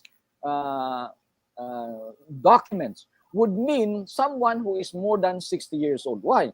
Because at that time, it's important to identify whether you are viejo already, because a viejo is just like what we have today. When you are a viejo, you already are classified as a reservado, and a reservado means you are exempted from a lot of obligations from the colonial government. Therefore, we know that Lapulapu, based on the text, based on the term used by the Portuguese chronicler as velho, means he was more than 60 years old. So we have a little kind of information known from a historical text. Possibly an Islamic believer, that's true. It's a very, very, very strong possibility that he must have been probably his ancestors, or probably even Lapulapu was an Islamic believer. But we don't really have any evidence for that. As I said, it is in the realm of possibility. But then some Spanish chroniclers would associate him more and more as a Muslim because of this association of the term pirata. He was a pirate, and a number of post-Magellanic sources would describe Lapulapu as a pirata. And so, could it be possible that he was a Muslim because of the close association with Muslim with piracy? But of course, we have to understand again the context of pirata in the modern sense from that of the ancient times. Pirata at the time was actually somebody who raided territories. But that's the work of any chieftain at the time. The chieftain's prestige and power is actually measured by the number of attacks he undertook in other territories to control other the slaves, to obtain the war booty from that party. That's how he enriches himself. Therefore, most chieftains at the time were engaged in piracy. But of course, Lapu-Lapu was identified as such, as a pirate, apparently because he was very, very prominent in relation, particularly with Humabon. Again, this brings us to the historical connection between Humabon and Lapu-Lapu. That why is it that the two quarrel with each other and eventually led to the death of Magellan because Magellan intervened in the quarrel? The reason, based again on historical sources, is that Humabon actually was complaining of Lapu-Lapu's interception of vessels coming from outside the Philippines. You have to understand that Cebu was a port city, so a port village, I would say. It's an international port. Vessels coming from parts of Southeast Asia were docking in Cebu. But then, 16th century Spanish sources would say that Humabon was angry at Lapu-Lapu because Lapu-Lapu was imposing taxes on the ships passing through the Cebu River. Before they reach Cebu, Lapu-Lapu would intercept them in Mactan and demand to pay taxes. So when they dock in the port of Cebu, they don't want to pay any more tax to Humabon because they said, we have already paid our taxes to Lapu-Lapu. And that's one reason. The other reason is apparently because family reason. Because Ginés de Mapra had mentioned, Ginés de Mapra, as I said, was a crew of the Magellan expedition who had been to the Philippines for several times before 1565. And according to him, Raja Kulambo was telling him that Lapu-Lapu and Humabon were brothers-in-law. And what would be the implication of that in the quarrel between the two? The implication is this. It's most likely that the sister of Lapu-Lapu was eventually dumped by Humabon. And Humabon took a much younger wife. As you will see during the baptism in Cebu, Pigapetta described the wife of Humabon as very, very young and, of course, very, very pretty.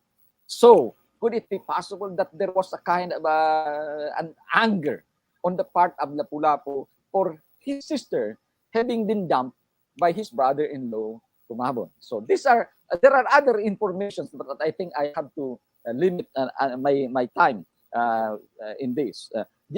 Few more information. Lapu-Lapu was, of course, another myth that we have, that he was the only chieftain of Mactan. That's not actually true. There were at least 4 or 5 more chieftains in Mactan, but Lapu-Lapu was recognized as the overlord, meaning to say many the 3 or 4 other chieftains in Mactan acknowledged Lapu-Lapu as their boss, except for one, Raja Sula, who sided with Humabon, and therefore he did not acknowledge the authority of Humabon. And the last of the historical, I would say, information we have is, the myth is that Lapu-Lapu immediately resisted Magellan. That's not actually true.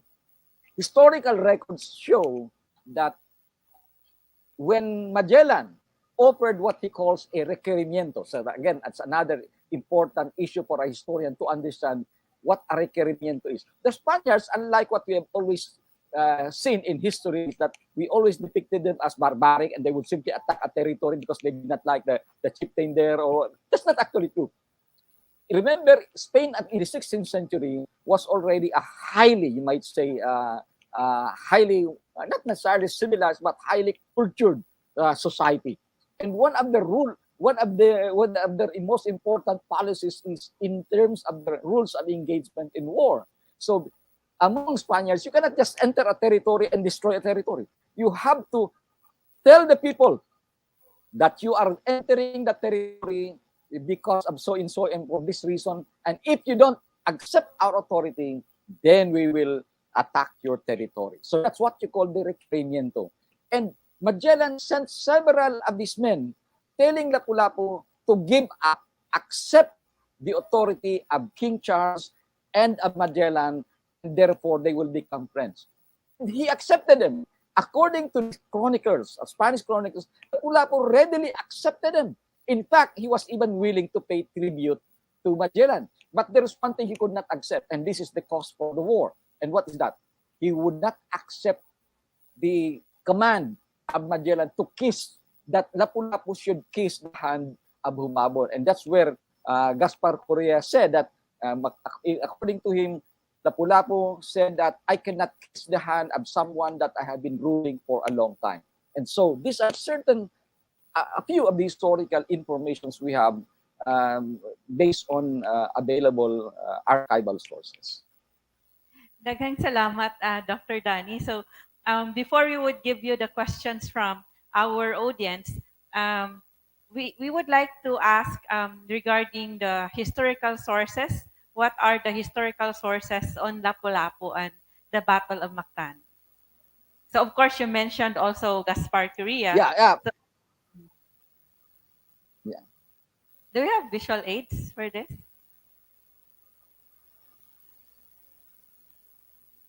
Yeah, I think I have some archival sources there, Pina. Visual Yes, aids. I'm not typing it. So please start while they are still looking for your slides. Yeah. Okay. So can I just proceed with Yes. saying about these things? Yeah, there are at least, of course, aside from Antonio Pigafetta, again, I did not really take hook, line, and sinker the works of Pigafetta, because when I examined Pigafetta, he in a way also was trying to protect certain interests. It was also definitely, you can accuse Pigafetta also of certain prejudice, certain bias, just like I think many writers, even chroniclers at the time. And if you know the biography of Pigafetta, it was in a way quite shadowy. He had a shadowy personality. Pigafetta, remember, was a secretary of a papal nuncio, and that particular issue at the same time already raised a certain question. Why would a certain secretary of papal nuncio in the 16th century Andalusia would join a dangerous expedition? So, and we have to understand that the papal nuncio at that time, to whom Pigafetta was serving, was in fact a very, very renowned political guy. So, meaning to say, even historical sources, you have to put that in the context. You have to analyze that. And that's what we historians have to do. And yes, these are an example of the primary documents from the Archivo General de Indias in Seville. And the handwriting is very, very difficult to decipher. It looks like Arabic. And but then they were written by the escribano of the expedition of Magellan. But then as we were saying in some way, how do we verify these informations that way? Because we have to look at not only from the contrary to what we have to much of what we know about the Magellan expedition or the Battle of Mactan, or about what Magellan about the travel of Magellan to the Philippines. We have always thought that there were only few information from which we can probably reconstruct the event. That's actually false. When I was there in Archivo General de Indias in Seville, I realized there were bundles and bundles of documents on the Magellan expedition, from the food that they were eating, the salary, the family background of the crew, how many members of the expedition were there, how many natives of Mactan died in the Battle of Mactan, how many Spaniards died. So it's a well-detailed recording of the events. And as we said, there are only very few information we got about the Battle of Mactan and even perhaps of Lapu-Lapu. But then the few we have based on the records are, I think, very, very important for us. As I said, for me, what I cherish most would be the work of Gaspar Correa about Lapu-Lapu, because much of the larger, you might say, comparatively, the larger work of information we have about the personality of Lapu-Lapu, about the Battle of Mactan, came from Gaspar Correa. And how reliable was Gaspar Correa was? You have to understand that Gaspar Correa was a chronicler who was you might say, an assistant of Alfonso de Albuquerque. Albuquerque was the conqueror of Malacca, Portuguese. And as such, it means that because Malacca was conquered in 1510, Gaspar Correa was within the time frame of the event in the Battle of Mactan.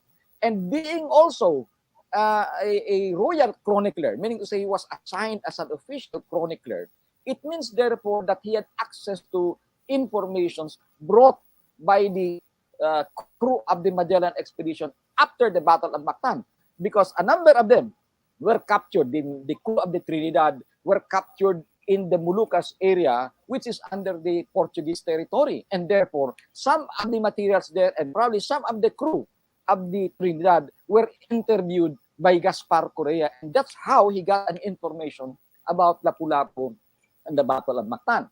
We have to understand also, and much of us did not know about this, there were actually 8 who survived in the massacre, in the May 1st massacre in Cebu. We probably know about the May 1st massacre, when the survivor of the Magellan expedition were killed in Cebu because of the plot, the conspiracy between Lapu-Lapu, Enrique, and Humabon.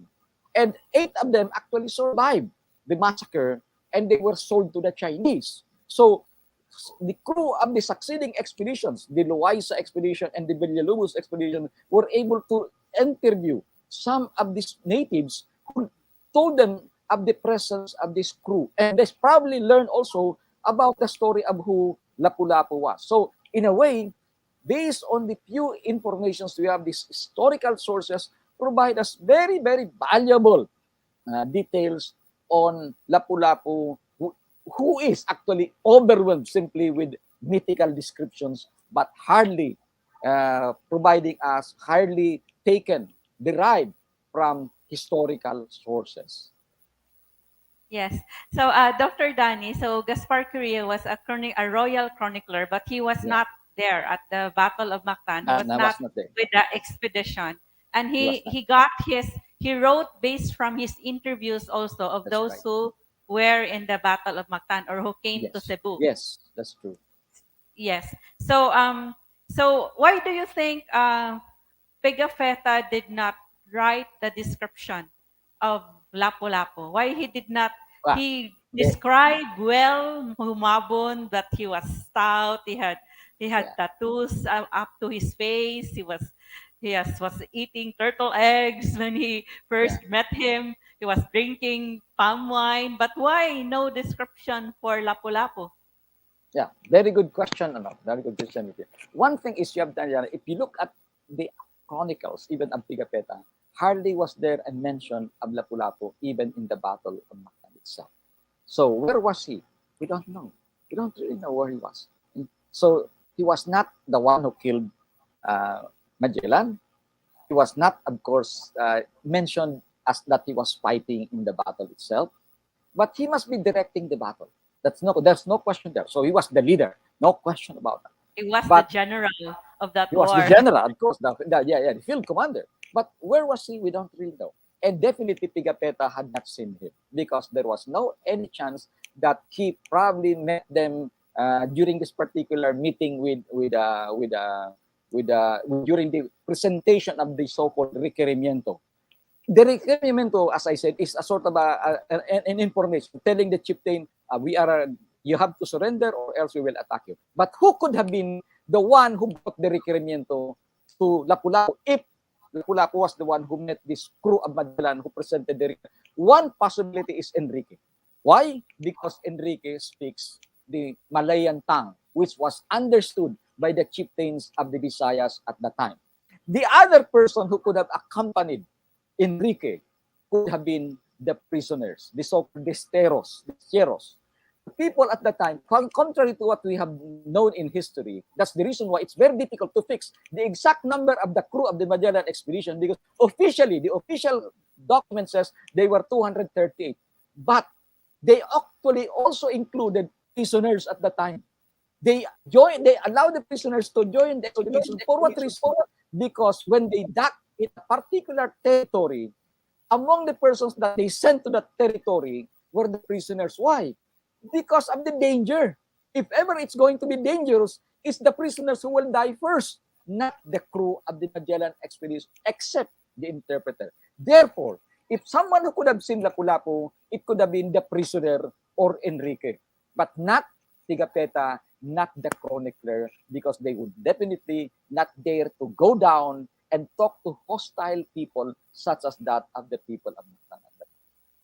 Daghang salamat, Dr. Danny. Is Professor Darwin still around?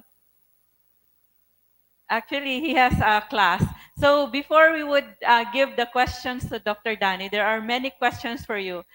Professor Darwin has a class in a while. So we would like to ask him also regarding if the Battle of Mactan, because it is Lapu-Lapu is in their oral tradition, in their folk stories.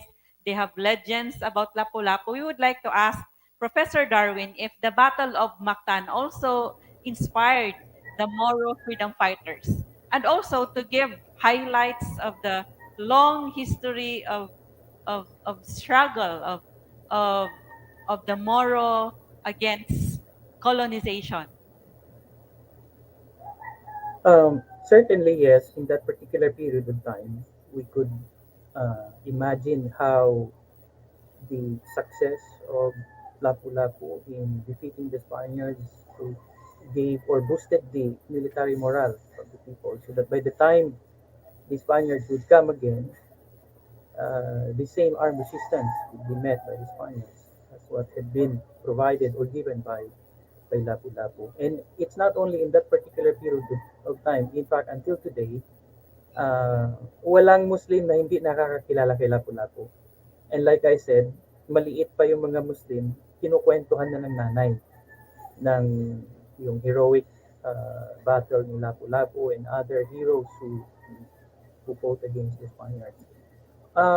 Another thing that also, it's not only about Lapu-Lapu, but on one hand, yes, on the other hand, the fate of those who submitted to the Spaniards also inspired the Muslims to withstand their ground and fought against the Spaniards. And this has been manifested by the speech of Sultan Kudarat in Lanao when the Lanao people almost agreed to accept the Spanish sovereignty.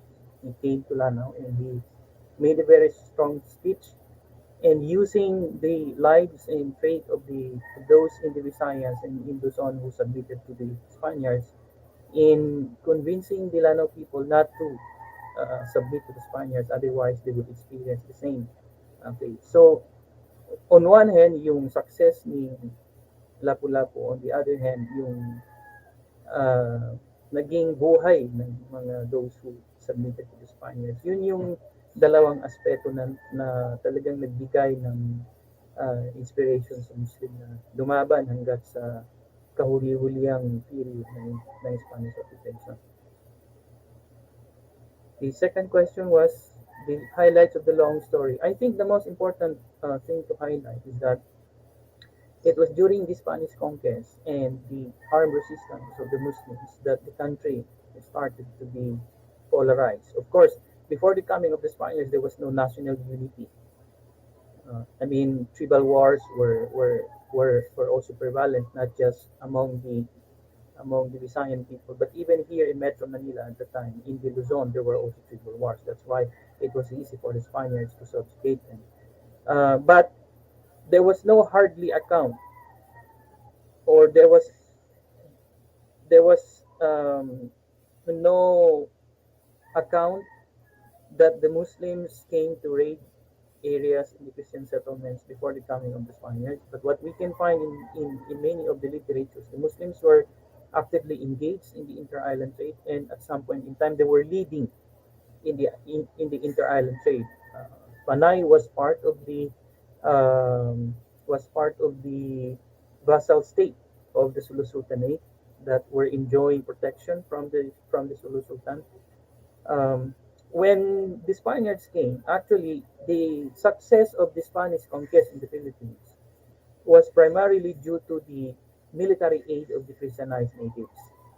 Remember, before Magellan, there was the Villalobos expedition, but it was a total failure because it did not gain any support from the natives. And when the Muslims saw this, there was an attempt to forge an alliance and to take away the natives from the control of the Spaniards. Say, for example, in the dialogue between Dato Buisan and Leyte, when he attacked and he left a message that he would come back, and he tried to forge alliance, that the newly Islamized and the not yet Muslims would fight together against the Spaniards. But it did not happen, and the Spaniards was really good in convincing people to to, to fight alongside with them. So for the Muslims, when they realized that the main military strength of the Spaniards were these Christianized natives, then that started the raidings, and this is when the Spaniards utilized it to justify its war as guerras piraticas.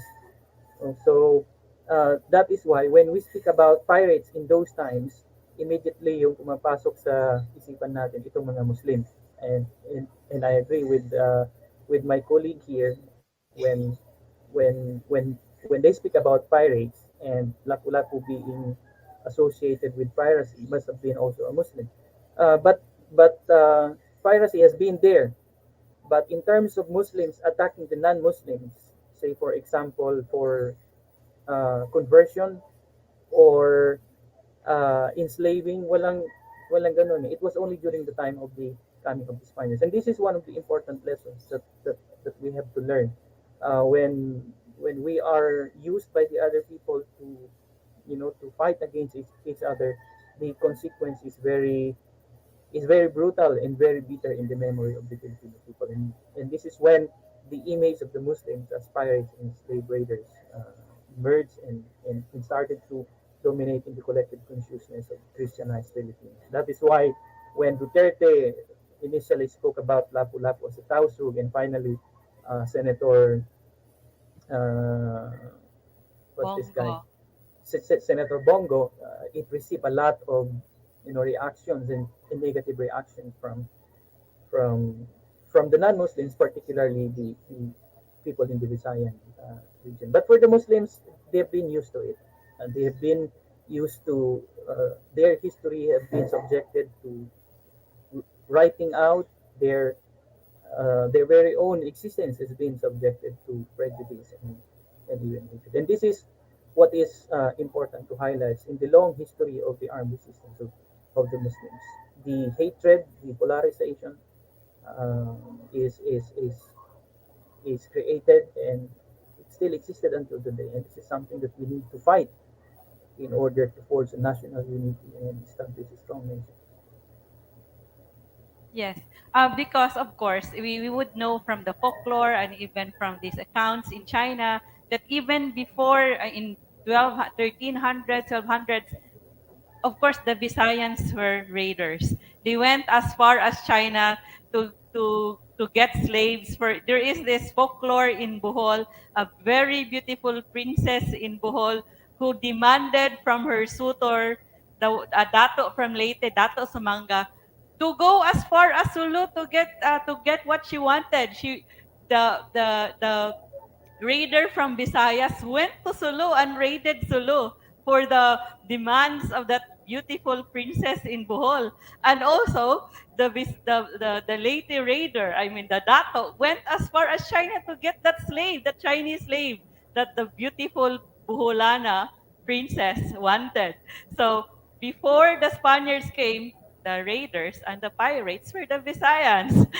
So according also to Professor Darwin, it was when the supposedly there were trading partners. There was also Professor Darwin gave me a book about that. Of course, there were kins of the Tausug, the Muslims here in our islands, and then later when when the natives became Christianized, were converted to Christianity. That's the time that also the Tausugs and the Moro raided those towns that sided with the Spaniards. So there is a question for you here, I guess, or a comment from Giovanni at the NQC page. Giovanni Matuntun Putong.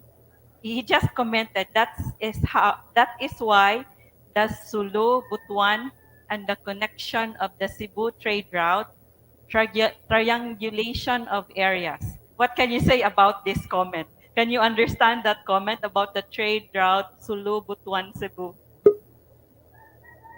Yeah, I think in those times, important trading ports started to emerge. Of course, the pioneering was and then later, because of the change of the trade route, according to some historians, Cebu emerged as the second important trading ports, and then later the Cebu in the 16th century. And this is when many scholars would argue that the Tausug actually originated from Cebu. If you listen to the language being spoken by the people in Cebu, you find lots of similarities. Isog, Maisog, Lingkod. Uh, in fact, I think 30% of the Tausug dialect or language might have been derived from the bigger Visayan tribe. So, sinasabi nila yung Tausug is actually part of the bigger Visayan ethnic tribe. Kasi ang daming parehas na salita. As I listen to you kanina, ang daming kong napipick up na the same. In those times, the sea was the connection. The sea was not the division. It was those people, those early Filipinos, if we would say Filipino, they were actually connected with by these waters, and they were actively engaged in the inter-island trade. And there was no issue of religion. Actually, kahit nag-convert yung mga taga-Visayas, okay lang yun. It's okay for us because, I mean, our outlook of religion is very universal. We don't claim monopoly of salvation. The Quran says, hindi masisave ang Muslim lamang. We are created from one soul and made you tribes into nations so that you may understand each other. That's what the Quran says. The best among you is not the Muslim, not the Christian, but the Quran says the best among you are pious. Okay lang yun. Pero ang problema yung when the Spaniards use much of its military strength, itong mga natives, so dun as a retaliation, military strategy to weaken Spanish military strength, nandun yung mga raiding. So yung previous healthy inter-island trade napalitan ng raiding and these attacks and taking Christian males. There was a time in Holo, mas marami yung slaves kaysa sa native in terms of population. But even kahit yun, kung tiningnan mo yung buhay ng mga nakuhang slaves sa Sulu, for example, mas maganda ang naging buhay nila sa Spanish held territories because they were given chance to be free and they were even allowed to marry. That's why many of them did not like to go home. So, daghang salamat, Professor Darwin. We have this Carol watching from Mindanao State University main campus. We have also someone from, this is Darwin Abadiano watching from Palawan. We have more in the NQC page. Someone also, Dagat, is also again asking, mentioning about Kali Pulaco, and the other names of Lapulapu. So, Professor Darwin, we know you have a class, so daghang salamat for being with us. We should have one more question for you about, but you have, I guess, already discussed many things about the implications of this of Lapu-Lapu to Tausug culture and also to the history, the culture of struggle of the Moro. Daghang salamat, Professor Darwin. Hope to see you again in our next events. Thank you so much. And again, I'm really sorry I cannot stay long because I have class. Yes. Thank you so much for the invitation and good luck. I'll stay in touch. Okay. A blessed Idil-Fitr next week. Thank you. Thank you, everyone. Daghang salamat. So we have more questions for Dr. Danny. Before that, we would like to show you that according also to folk stories of, and also this history by our Arnis grandmasters, they also said that bladed weapons were part of Arnis. And so we would like to share with you that our Sinugatan gifts from Cebu contain these bladed weapons. This is from the blacksmith of Pardo, Cebu. So we also have this pinute and other bladed weapons, and also we have arnis sticks, arnis wooden blades, So we have arnis sticks here at Palmgrass Sinugatan Gifts from Cebu. So you should get hold of these heritage items at our gift shop. So we can also send it to you. If you send us a message, we can also ship it to where you are. So now we are now going to give these questions for Dr. Danny. May we have Dr. Danny Hirona. So Dr. Danny, there are so many questions for you, and some are already buried. You are swamped with questions and comments in your presentation. So we had this. So one question is from Giovanni Putong. He has so many questions. I would read one.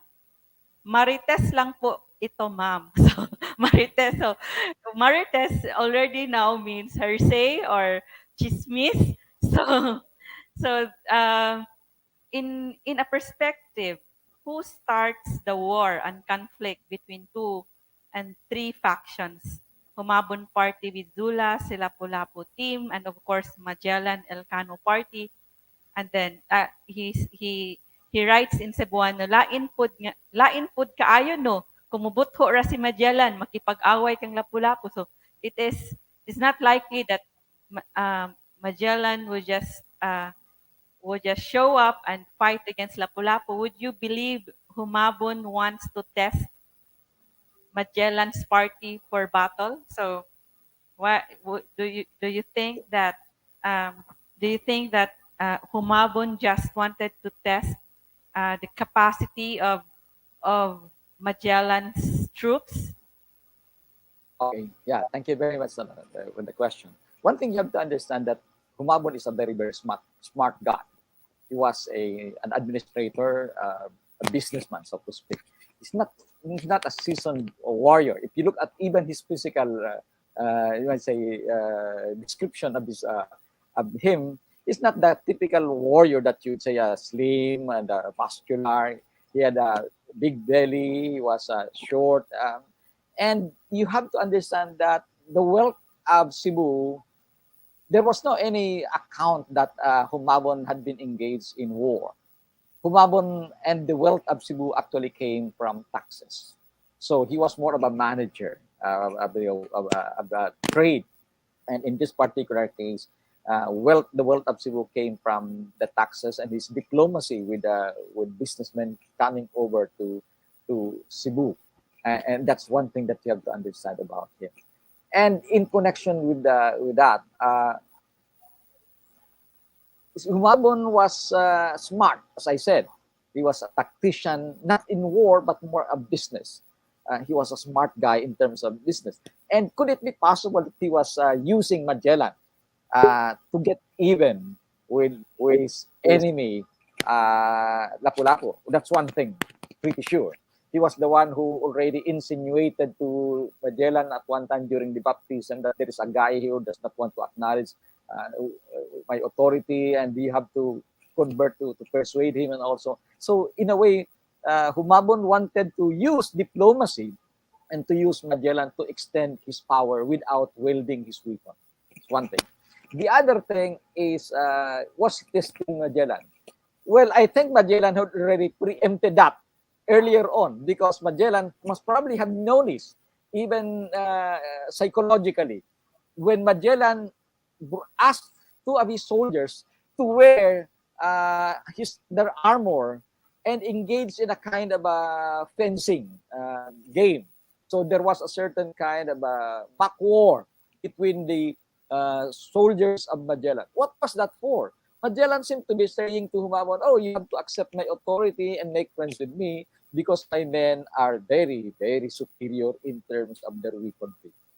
And that's probably what also inspired Humabon to take advantage of that friendship and therefore eventually use Magellan to advance his own agenda of securing control of Lapu-Lapu, who had always been his enemy.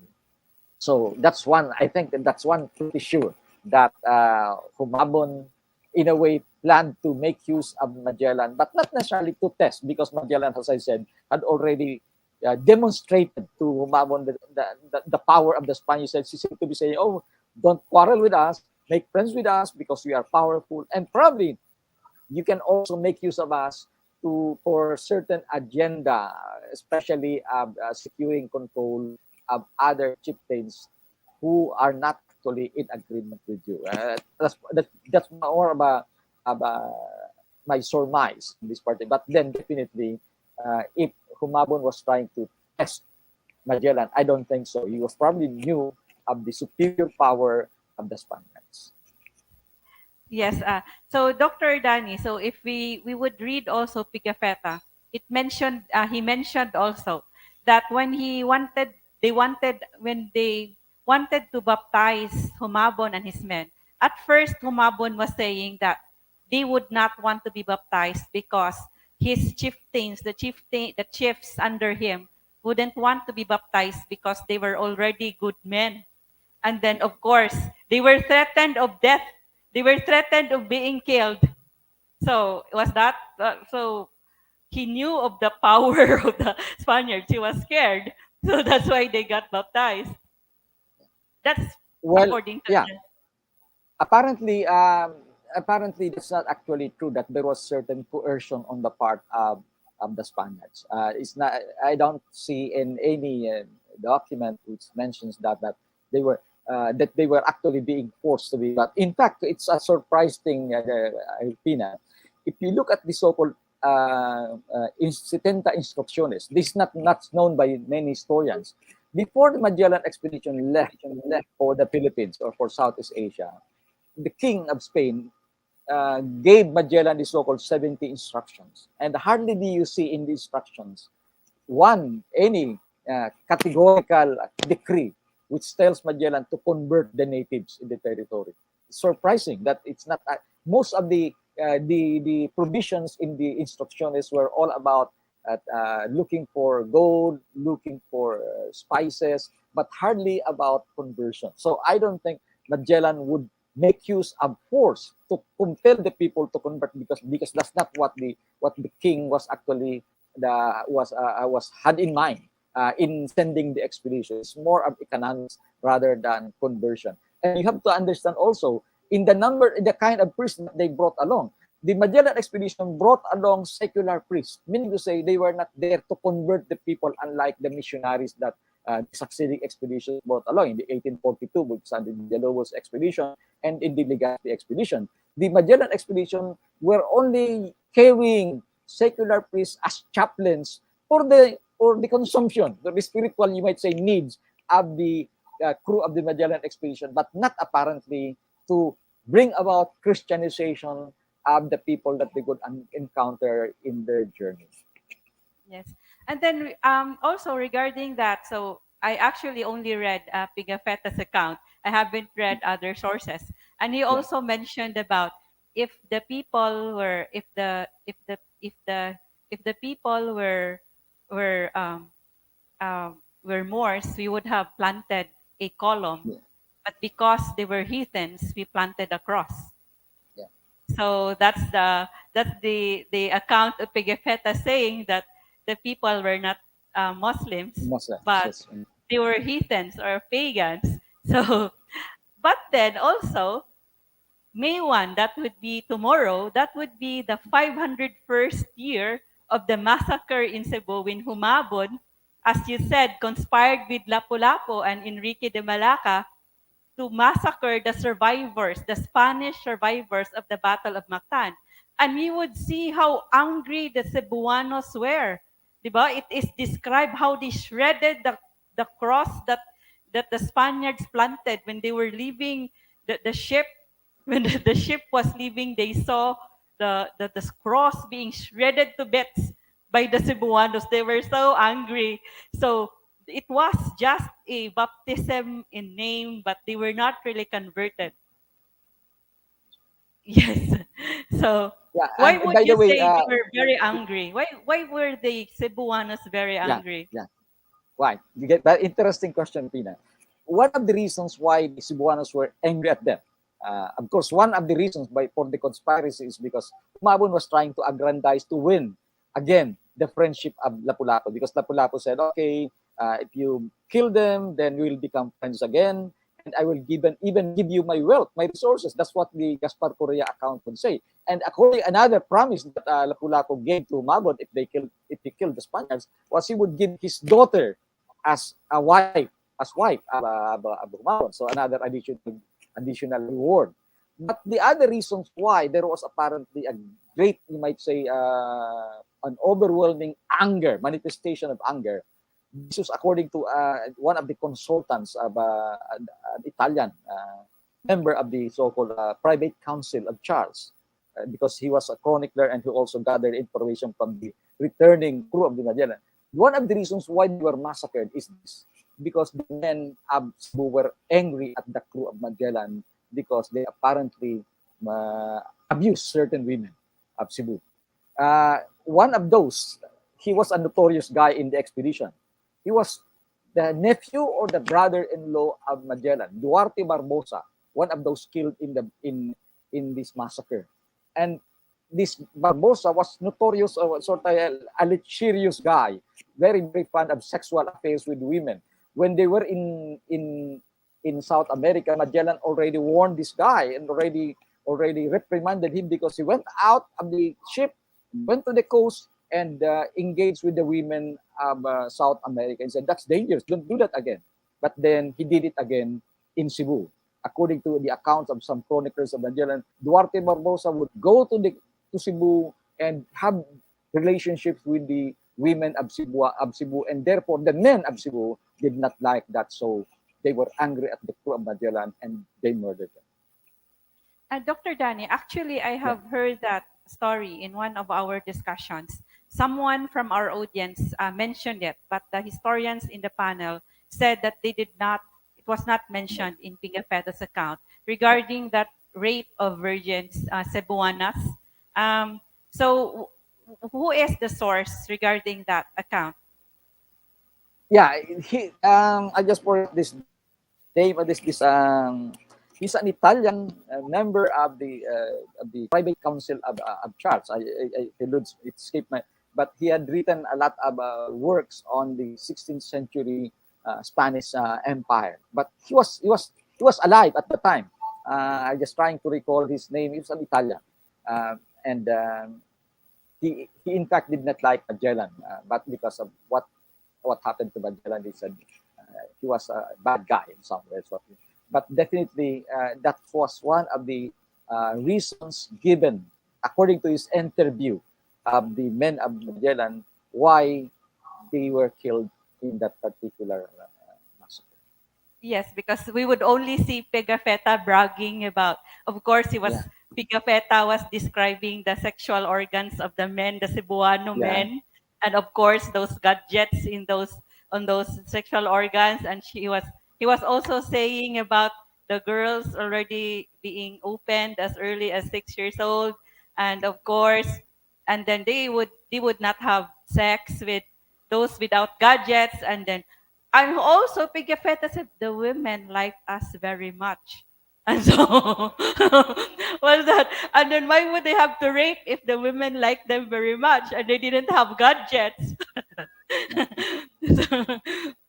And I was also wondering, why is it that Pigafetta was able to describe in detail the sexual organs of the penis of the men? And then why is it that, how did so he was like a doctor trying to examine the anatomy of the men.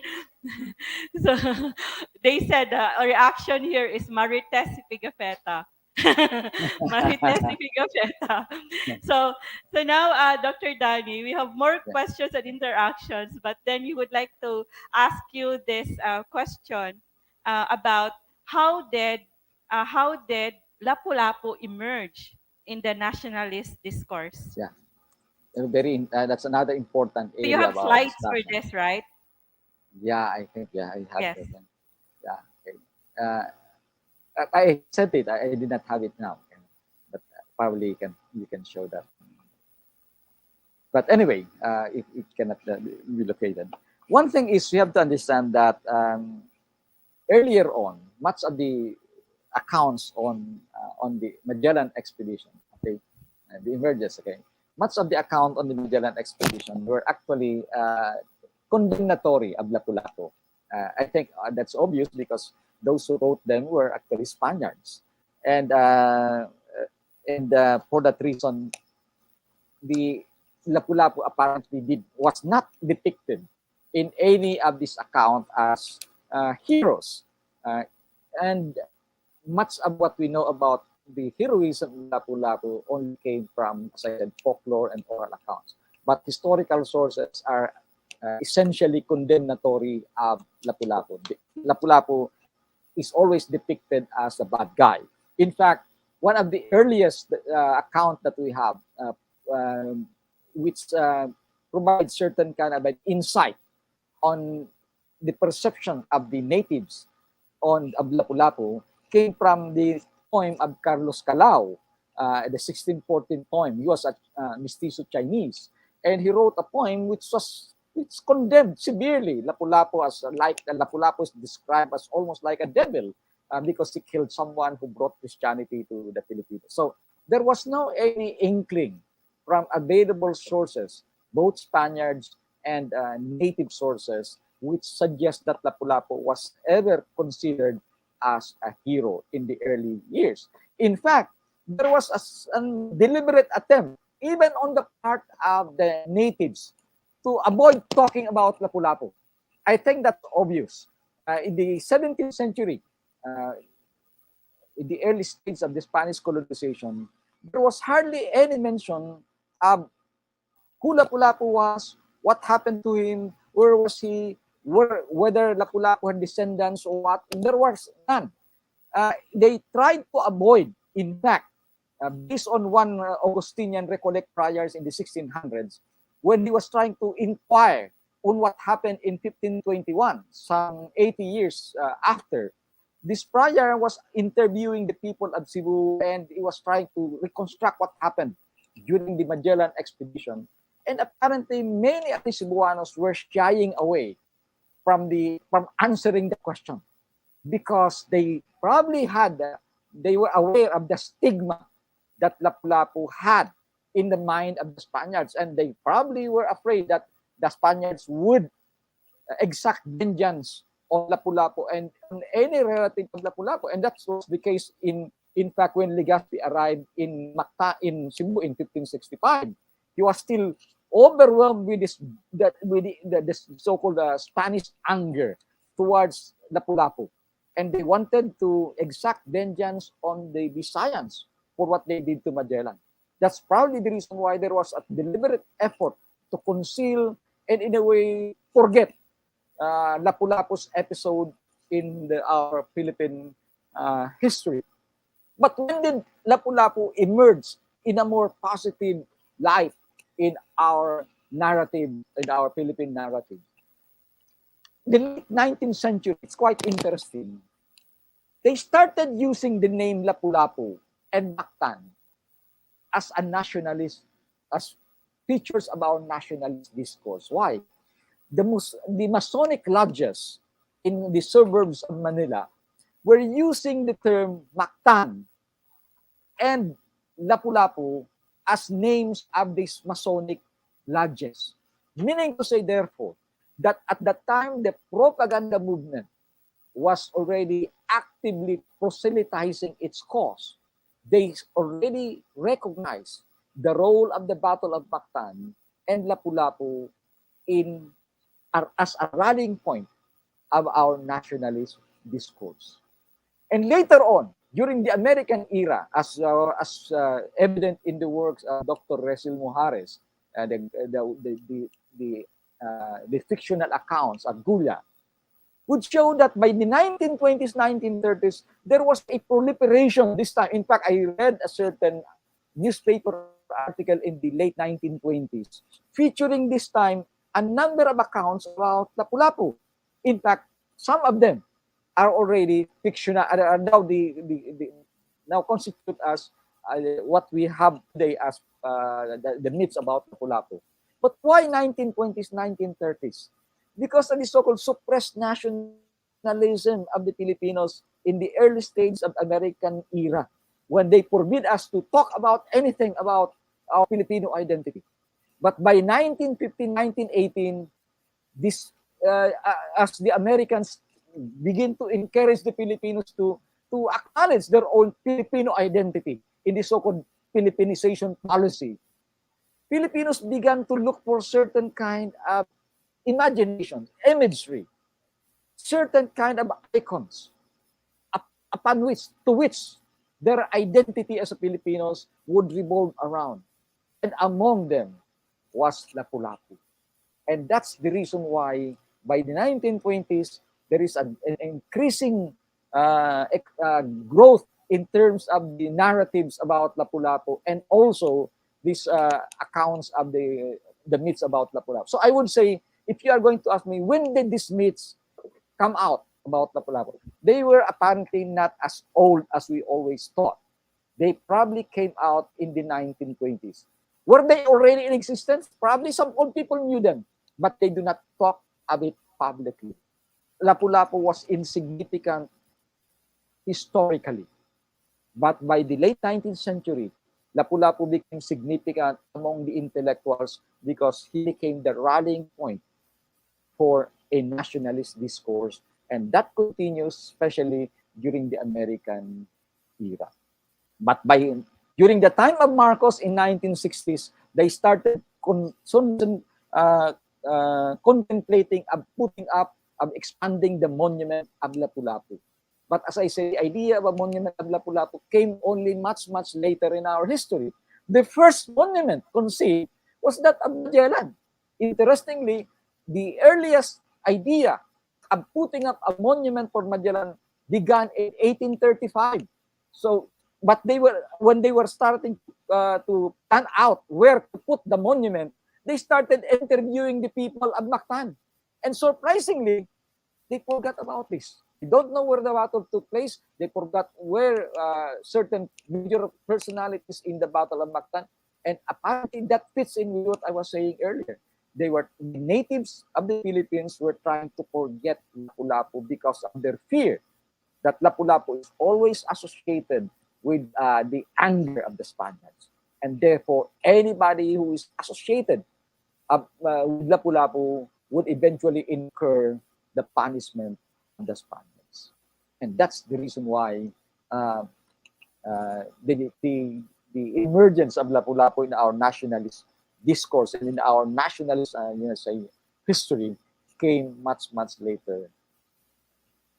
That's it. So, Dr. Danny, so I remember also when you discussed this that it is during the of course the 500 years of the victory at Mactan. It is always discussed. It is mentioned by the National Quincentennial Committee, the NHCP, that the victory at Mactan inspired the 1896 Philippine Revolution. That's right. And of course, you would see, we have this poem by a Cebuano Katipunero. He was a manggugubot. It's a manggugubot is someone, a warrior during the who was part of the Cebu Revolution against Spain.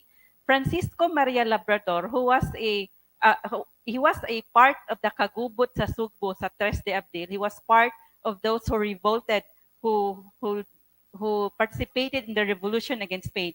He wrote this poem and then it was published in 1910. And he mentioned already Lapu-Lapu, and then sa Mactan. And of course, he mentioned Leon Quilat, and also he mentioned Tupas and Lapu-Lapu as part of their inspiration and their struggle. And that's 1910. But he joined the revolution in 1898. So, so of course, according also to Dr. George Emmanuel Borinaga, he studied about Rizal. And of course, Rizal annotated that the Morga's also description of our islands. And the Katipuneros really studied Rizal's annotation. So they studied the history of the islands as part of their education in the revolution against Spain. So there is a question also here. I guess this is about their tattoos and their and their amulets. So there's a question at the NQC page. And then I remember you saying that of course, 𝘍𝙗𝙣 is a more of a manager and a trader, not much of a warrior. But then why did he have tattoos? According also to some accounts, that you will have a tattoo for if you have killed someone, you get a tattoo, and his tattoos already reached his face. He had a fire tattoo on his face, so he could have been a warrior, or what do you say? Yeah, definitely. Most of the chieftain at the time began as during in their early years as warriors. There's no question about that. But as I would say, in the later age, unlike compared with the Lapu-Lapu, who was still, let's say, recognized, and still the memory of Lapu-Lapu as a great warrior continued even in his old age. Apparently, 𝘍𝙗𝙣 was not like that. I would agree that 𝘍𝙗𝙣 at a younger age, he must, because it's an elementary knowledge at that time among historians that most chieftains began as a warrior. There's no question about the prestige of a certain chieftain began as a warrior. But eventually, that prestige as a warrior was translated by 𝘍𝙗𝙣 to bigger, you might say, agenda in terms of trading. This time, you have to understand that Cebu became an international trading center. And it was from that 𝘍𝙗𝙣 was getting more and in less dangerous way as compared when if you are a raider or if you are a warrior engaging in plundering in other territories where you have to engage in war. And that's probably the reason why I would say there is no question that 𝘍𝙗𝙣, because of his tattoos, definitely was a warrior. There's another, I think, corollary to that, Rupina, is the question. Among historians, one of the indicators that we are trying to establish, if there are any written account on Lapu-Lapu, was there any description that Lapu-Lapu was tattooed? Because if there was a claim that he was a Muslim, and in the 16th century historical accounts, if you're a Muslim, you don't carry a tattoo. So that's one thing. So could it be possible that he was tattooed also the way 𝘍𝙗𝙣 was? Because most of our depictions of Lapu-Lapu, he did not have a tattoo. But could it be possible that he had tattoos? If he had tattoos, then the possible implication is he was not Muslim, or he was not practicing Muslim. So the problem is there is no description about Right. Lapu-Lapu That's right. and his. That's right. That's Yes. right.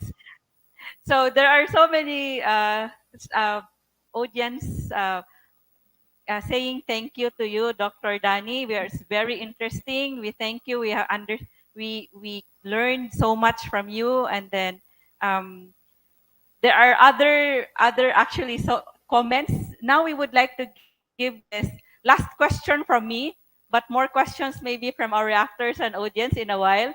And also stay tuned for the trivia quiz with exciting prizes with soak and chill. You will be able to stay in a room for hero and soak at our saltwater dipping pool. You will get hilot binisaya and also a food for heroes dish if you are able to answer the question. So we would be giving this and then reading the answers from the National Quincentennial Committee page and the PAMGRAS, the Cebu Heritage Hotel page. So Dr. Danny, please discuss other controversies surround those that you have not yet mentioned regarding the heroism of Lapu-Lapu.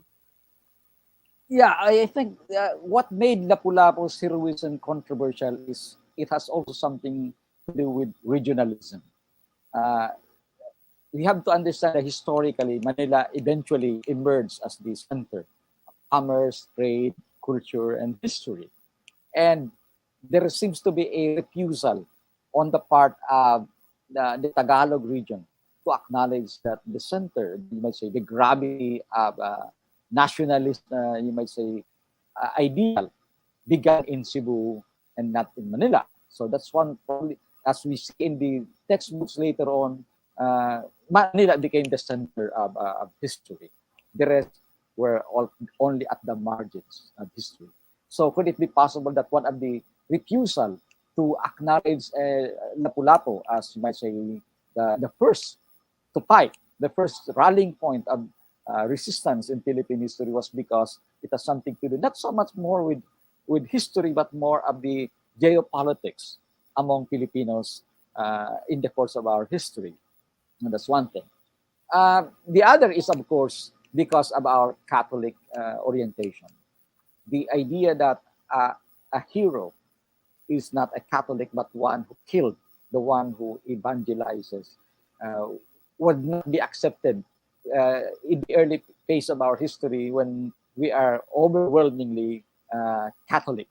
And so essentially, there was, in fact, at one time, a certain kind of a secretary of tourism when he was presented of a certain plan to highlight Lapu-Lapu as a kind of a tourism attraction. And he says, no, that's not a very good strategy for our tourism. Why? He's the one who proposed us. Because he said, it's not good for tourism. He was the one who killed the first tourist in our country, Magellan, and Lapu-Lapu killed him. So apparently the idea of Lapu-Lapu as one who does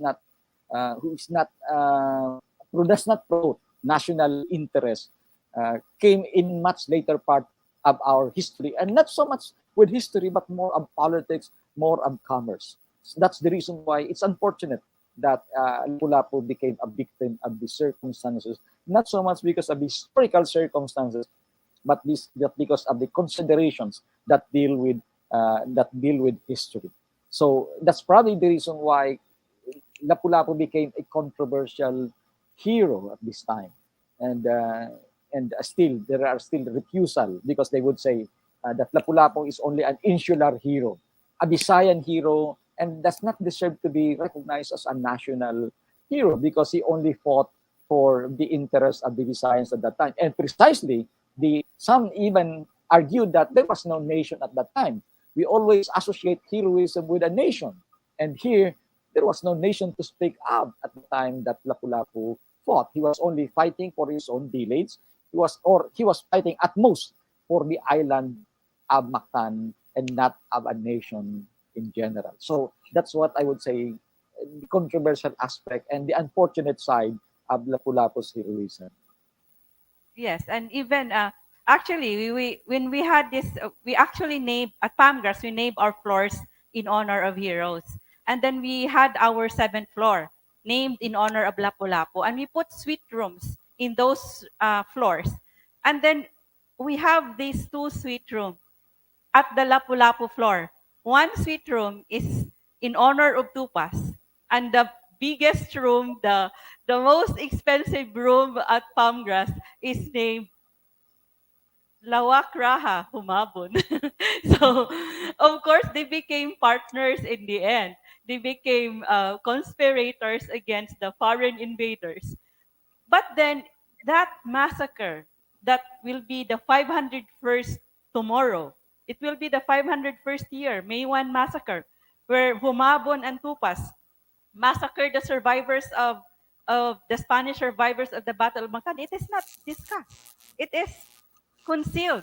Because of course, Magellan and Humabon is usually just portrayed as someone who got converted to Christianity and who did not repel the foreign invaders, but he did massacre the Spaniards because, of course, as you said, it's a tourism thing.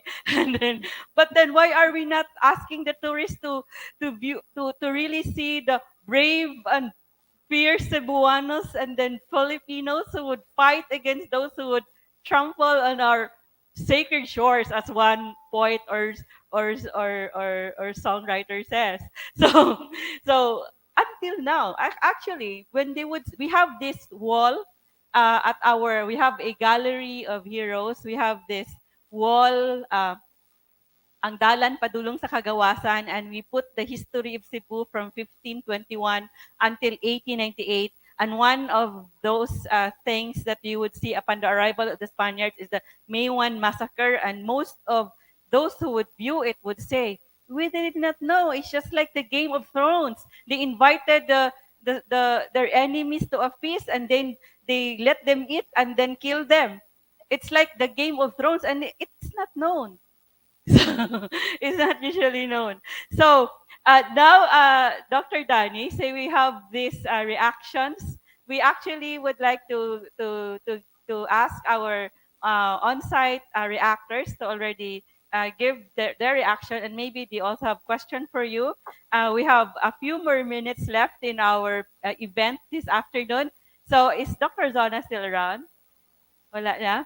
So there is actually also a question here regarding at the NQC page. It's already buried somewhere. But then I remember the question as this: when did that start? When because there was no description of Lapu-Lapu, and when did the people start making stories about him being so muscular and well built? And so our expert on folklore is no longer around because of internet connection. Dr. Danny, who had a whose internet connection also had a problem yesterday and this morning, is still here. So would you like to maybe answer that question about when did the people start imagining Lapu-Lapu to be very muscular and as a warrior? Yeah, I think the rise or the eventual conceptualization of Lapu-Lapu as one who had a macho, let's say, body, came in the later part of our history, probably, as I said, 1920s. Because the late 19th century, I haven't seen any material which describes Lapu-Lapu, but only in the 20th century, especially Gulas and some other Visayans who started writing. At first, they acknowledge they are fictions, but some eventually say they are based on oral accounts that they received from old people at that time. And so I think the reason why they depicted the Pulapo as such with a master character because they always wanted to advance the idea that he was the leader, he was the killer of Magellan, and therefore it means that you cannot have a warrior who is thin, who is very weak physically. So the idea of creating a macho character for Lapu-Lapu was simply a part of a larger imagination of the Filipinos of Lapu-Lapu as a fighter, as a killer of Magellan. So of course, historically, it's not true because he was not the one who killed Magellan in the battle. Dahil salamat, Dr. Danny. Now we would like to we would like to call our reactors, and we would like to share with you also that is as a um, as a celebration of the battle, the 501st year of the Battle of Mactan. We had a heritage trail a few months ago. I mean, a few days ago, and then we had this. We had magkagod, maglubok. Do we have pictures of our heritage trail? We would show that later at our Facebook page. And also, we would like to share with you also that we have actually an hour interview with Dr. George Emmanuel Borinaga, and he was telling us about why would the people, the folk stories of the people about their ancestors always tells about magic, anting-anting, amulets, and about their ancestors to be very strong, very powerful, like giants. Because of course, this inspires the people in their fight for freedom. So they would attribute this this super strength to their ancestors because they identified with them and it inspires them in their fight in even in disasters that they were able to withstand disasters because they are inspired by their ancestors. And then of course we would also know from Father Alcina, the Spanish missionaries, that there that our the Cebuanos, the pre-colonial Cebuanos revered their ancestors. They had every time an ancestor dies, they would make a sculpture for that ancestor. Like and he would become that ancestor becomes an anito. So a household would have so many anitos revering their ancestors. And of course, they consider their ancestors to have magical powers. And of course, so Lapu-Lapu is an ancestor of Mactanons and an ancestor of Cebuanos. He should have magical powers to be able to defeat the enemy. So now we are now going to call our reactor. He is an educator from the schools division from Department of Education, Taguig and Pateros. He has been with us in our heritage events online, and now for the first time he is now at Palmgrass, the Cebu Heritage Hotel. So we congratulate him for really coming to Palmgrass and joining us. He's so excited to be with us already physically, when before he would join us only online. So now we would like to get the reaction from a heritage advocate and history advocate from DepEd Taguig and Pateros, Ferdinand Magellan. Okay, good afternoon po sa ating lahat. To our esteemed speakers, good afternoon po to our audience from the different platforms. Actually, I'm very honored to be here at Palmgrass. Before, I just viewed the activities online, and I commend Palmgrass for having these activities highlighting the history of our country. First and foremost, the activity actually signifies and articulate the trust of the Department of Education of putting premium on local history.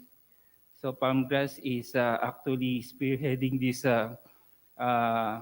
call of DepEd, and it will be a platform, or it can be an occasion for us to emulate in our specific station, to really give importance to local events and activities. And this activity will, I hope, Palmgrass will sustain the activities, no? Even the quincentennial has ended 4 days ago with the 501st commemorative activities staged at the Lapulapu Shrine, with no less than the President of the Republic gracing the occasion. And I have one question of curiosity for our esteemed Dr. Herona. Would you subscribe to the idea of at least putting or installing one monument of Lapu-Lapu in every part of our country, like that of Dr. Rosario? So as you know, we have one big Lapu-Lapu monument in Manila called the Sentinel. So within the Rizal Park. So the question is that a practical thing to do? Thank you po. Daghang salamat, Ferdinand, for your reaction, and thank you very much for appreciating what Palmgrass has been doing. And of course, we have been having heritage events even before the pandemic, and even before. So during the pandemic, on April 3, 2020, that's the time that we start with our online events. Before that, it would be on-site with only not very good Facebook Live coverage. So we are actually continuing this. It is our mission. It is our goal to really educate Cebuanos, Filipinos, and even our foreign guests to know the story of Cebu and the story of our heroes, to be inspired by what our heroes did. That a better world, a better Philippines, a better Cebu would happen if we emulate our heroes. So that is our mission, to contribute to society. So we would like to, would also like to say thank you to Ian Stephen for saying that this is an interesting topic, and Mom, you look gorgeous in blue. Thank you.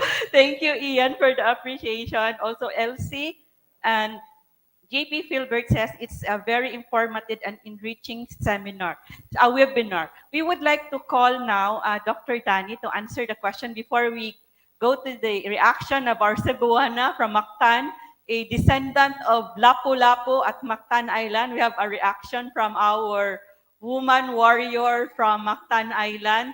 So before she would give her reaction, also from the DepEd Lapu-Lapu City. So we would like to ask Dr. Danny to comment on the question of Ferdinand, if we should have a monument for Lapu-Lapu in all places, in our country. Like Dr. Jose Rizal is in all places. He is honored. So do we have Dr. Danny? Yeah. Yeah, Yeah. I think I've always known this Sir Ferdinand. He has been very, very active in all these lectures, seminars in history, and I think we are very grateful for teachers like him who bring to the level of the students the new information they got from the seminars that they are attending. I completely agree with Ferdinand that we should promote Lapu-Lapu more and more. Because much of the heroes that we have are generally mestizos or blends between the native and the European complexion and even in terms of their culture. But we did not have a hero that is, you might say, a really indigenous makeup in terms of intellectual worldview. And I think Lapu-Lapu would be an ideal such kind of a hero to emulate by our young generation because he's a man who apparently unschooled, unblemished, you might say, by European ideas, and yet he has his own unique way of looking at the world and even at looking at the West and how we Filipinos as natives should respond to the global realities at that time that was taking shape right at the very door of Cebu and Mactan in 1521. So I think it's a very interesting, it's interesting for us to establish and promote Lapu-Lapu as a hero, not only in Visayas, in Manila, but also in other parts of the country. Daghang salamat, Dr. Danny. So, Ferdinand, Dr. Danny agrees with you. So now we would like to call our next reactor. Our next reactor is from the Mactan National High School, and then she is from Lapu-Lapu City Division, a master teacher. Please help me welcome our woman warrior from Mactan Island. We especially invited someone from Mactan to be here. So we have Miss Jessica Ngoho. Okay, thank you very much, ma'am. And I would like to thank also the persons behind this event for allowing us educators to be here, and that there are certain informations that are new to us, and that it would be a contrasting nga information from what we have taught to our children for many years. And then also to the my boss from the division of Lapu-Lapu City, thank you very much for giving me this opportunity. And I would like to first talk about the different sources, since we are talking about information na contrasting jud siya. So there are various sources, like for example, from the National Historical Commission of the Philippines, that there is a book written by Antonio Pigafetta, and that is Antonio Pigafetta's Chronicles, and that it was explained there that he was the eyewitness of that Battle of Mactan, and that he traveled along with Magellan. So meaning from that records itself, it was written in a different language. And I know that there are translations being made with that. So from that written records from Antonio Pigafetta, so there is, I think, it was translated, and that people believe with what Pigafetta's written on that chronicles. But we cannot do away with the fact that that translation might be, there is a mistranslation. So that is why I would like to ask our panelists this afternoon, Dr. Danny, if we could ask kung iyo pong mamarapatin, I would like to ask po a specific sources of yours that made you convinced with what you have said or mentioned a while ago, that Lapu-Lapu is not a I could say a young man fighting against Magellan. So hindi na siya bata. So meaning he was an old man fighting against Magellan. So I would like to ask Dr. Danny if you could give us, so as educators, it is appropriate na to give this information to our children. No, if this is contrasting, so meaning we can give sources, at least man, we could give, we can justify na this claim, this information given, cited, mentioned by Dr. Danny was true based on these sources. So sir, can you give us, sir, a specific sources lang po, sir, so that we can also read from that sources and that we can share that to our children, especially the author, and when that book was published, or if na published man sa, sir.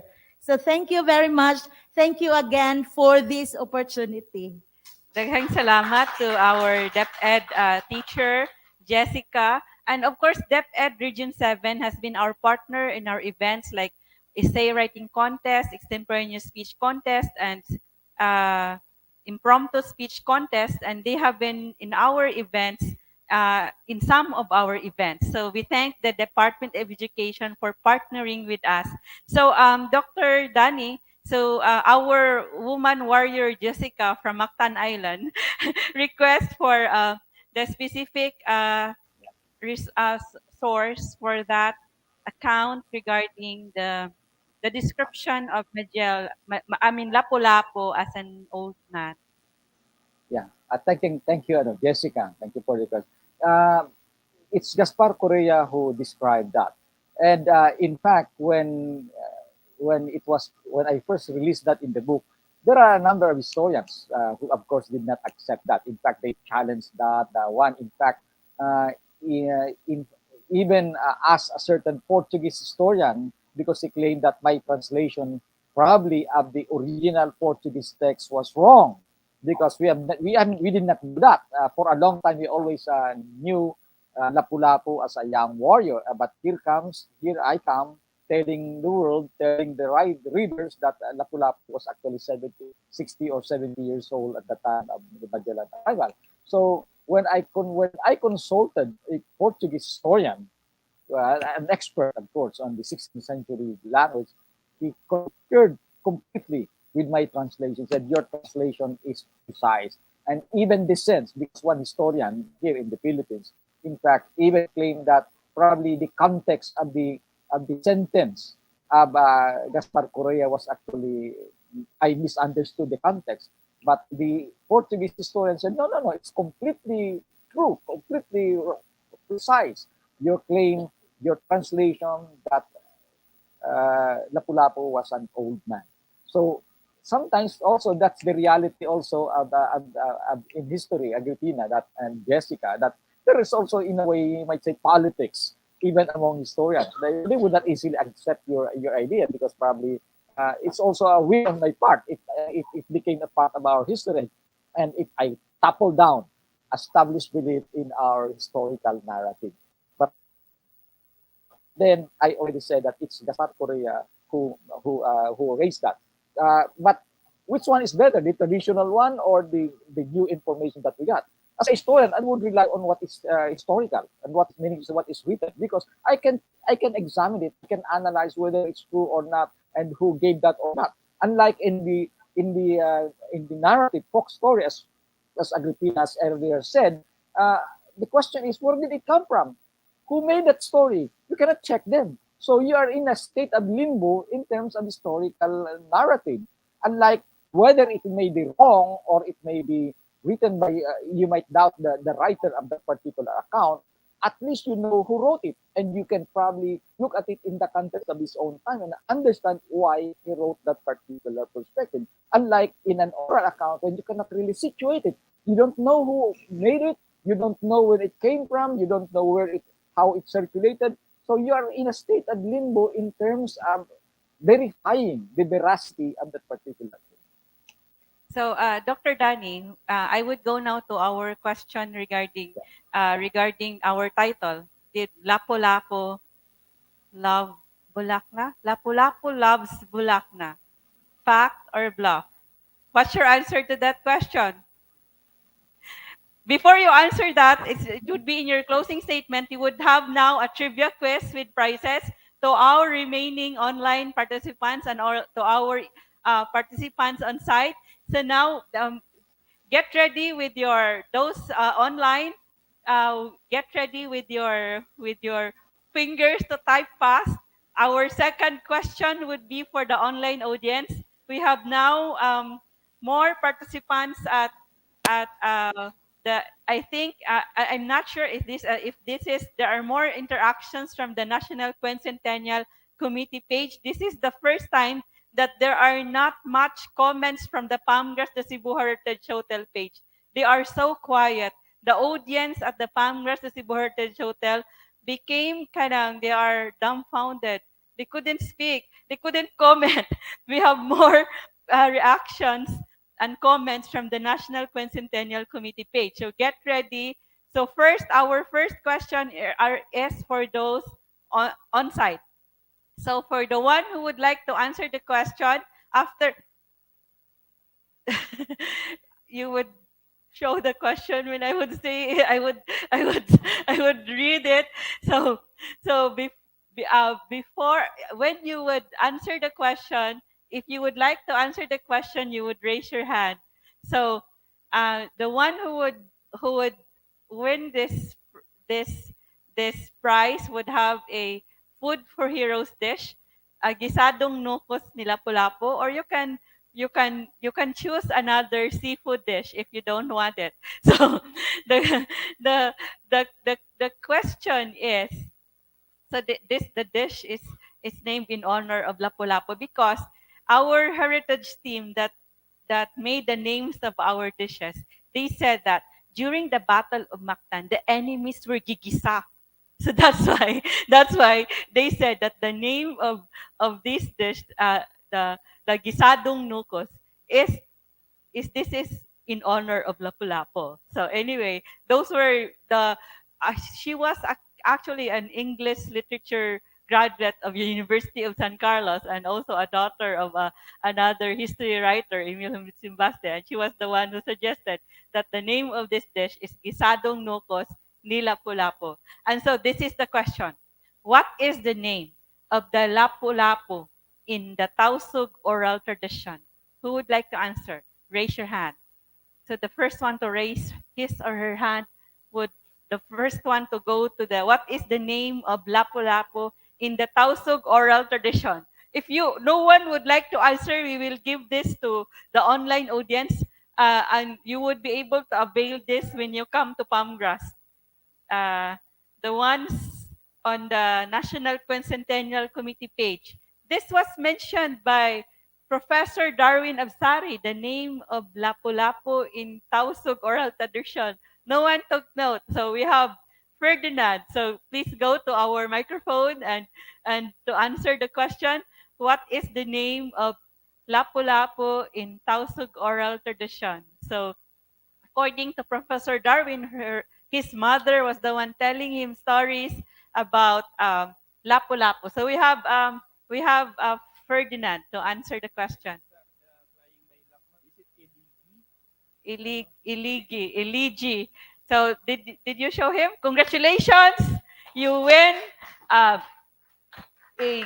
gisadong nukos ni Lapu-Lapu. You would have it tomorrow before you leave Palmgrass, okay, or tonight when you will be watching the acoustics tonight at our Hardin Dagami. Congratulations to Ferdinand.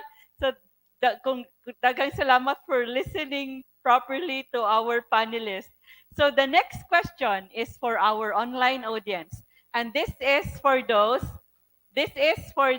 online, and we would be reading the answers from the Palmgrass the Cebu Heritage Hotel page and the National Quincentennial Committee page. For those who are not in Cebu, you will be able to get your prize when you visit Cebu.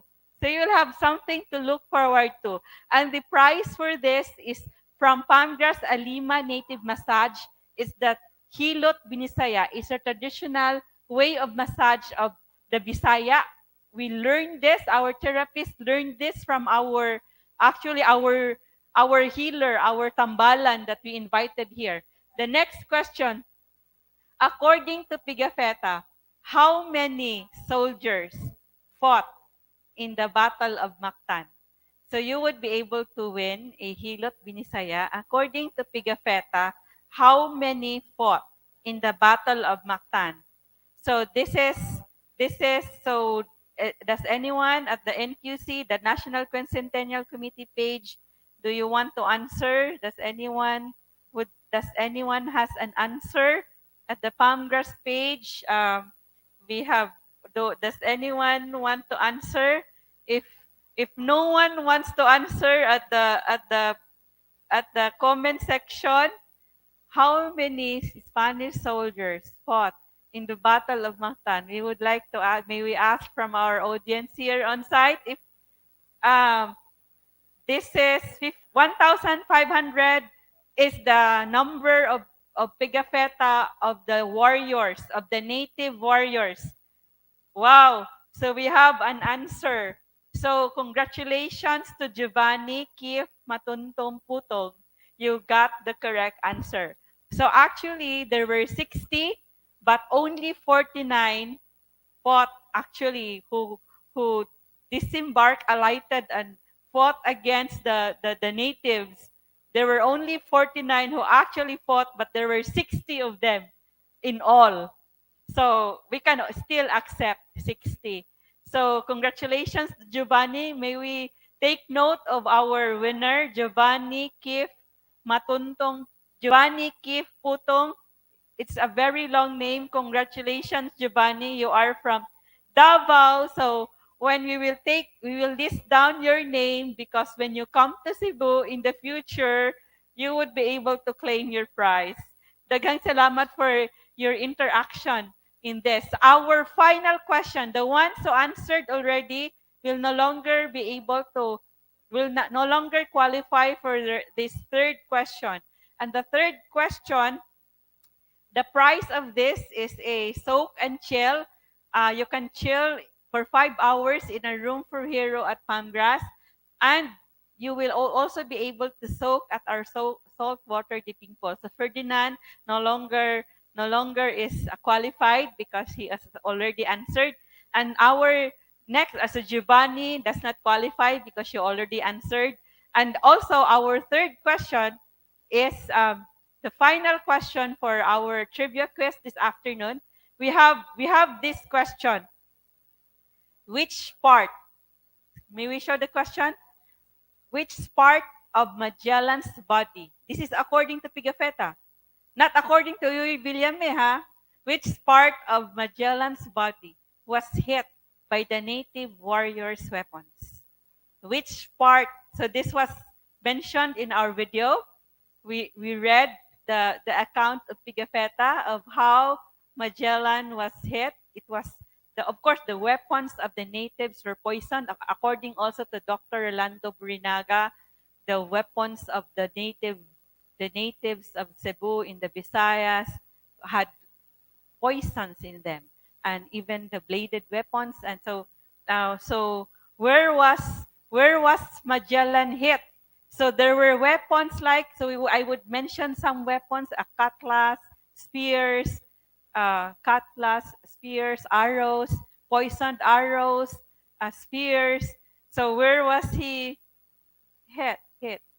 So Giovanni, we can no longer accept your answer because you have answered already. And so, what's the English? What is the English of hita? Leg? So we have Romalia. We have Romela Guelos.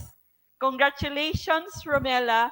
He was hit on the leg. So it's, the first one who answered is Darwin. Darwin, sorry, Romela. Darwin Abadiano said hita, and hita is leg.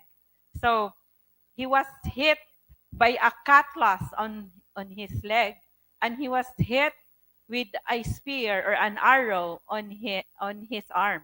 So that's the account of Pigafetta. And of course, 𝘿𝙖𝙣𝙤𝙤 said, when Magellan was hit on his neck, and that was what 𝘿𝙖𝙣𝙤𝙤 said. So that was why the National Quincentennial Committee made an annotation of that song. But when we also read Dr. Rizal Mujares, he mentioned also that there was someone, a historian, like was it Carlos Quirino, or I forgot actually the name. There was someone who said that he was hit on his neck. So maybe that was where 𝘿𝙖𝙧𝙤𝙤 got that line in the song, that Magellan was hit on his neck. And then he stumbled down and cried and said, "Oh, mother, mother, I am sick. Call the doctor very quick." So, so of course, he died, and he fall with face downward, with his face downward, according to the account of Pigafetta, who really idolized Magellan, who said he was our comfort, our mirror, our true guide.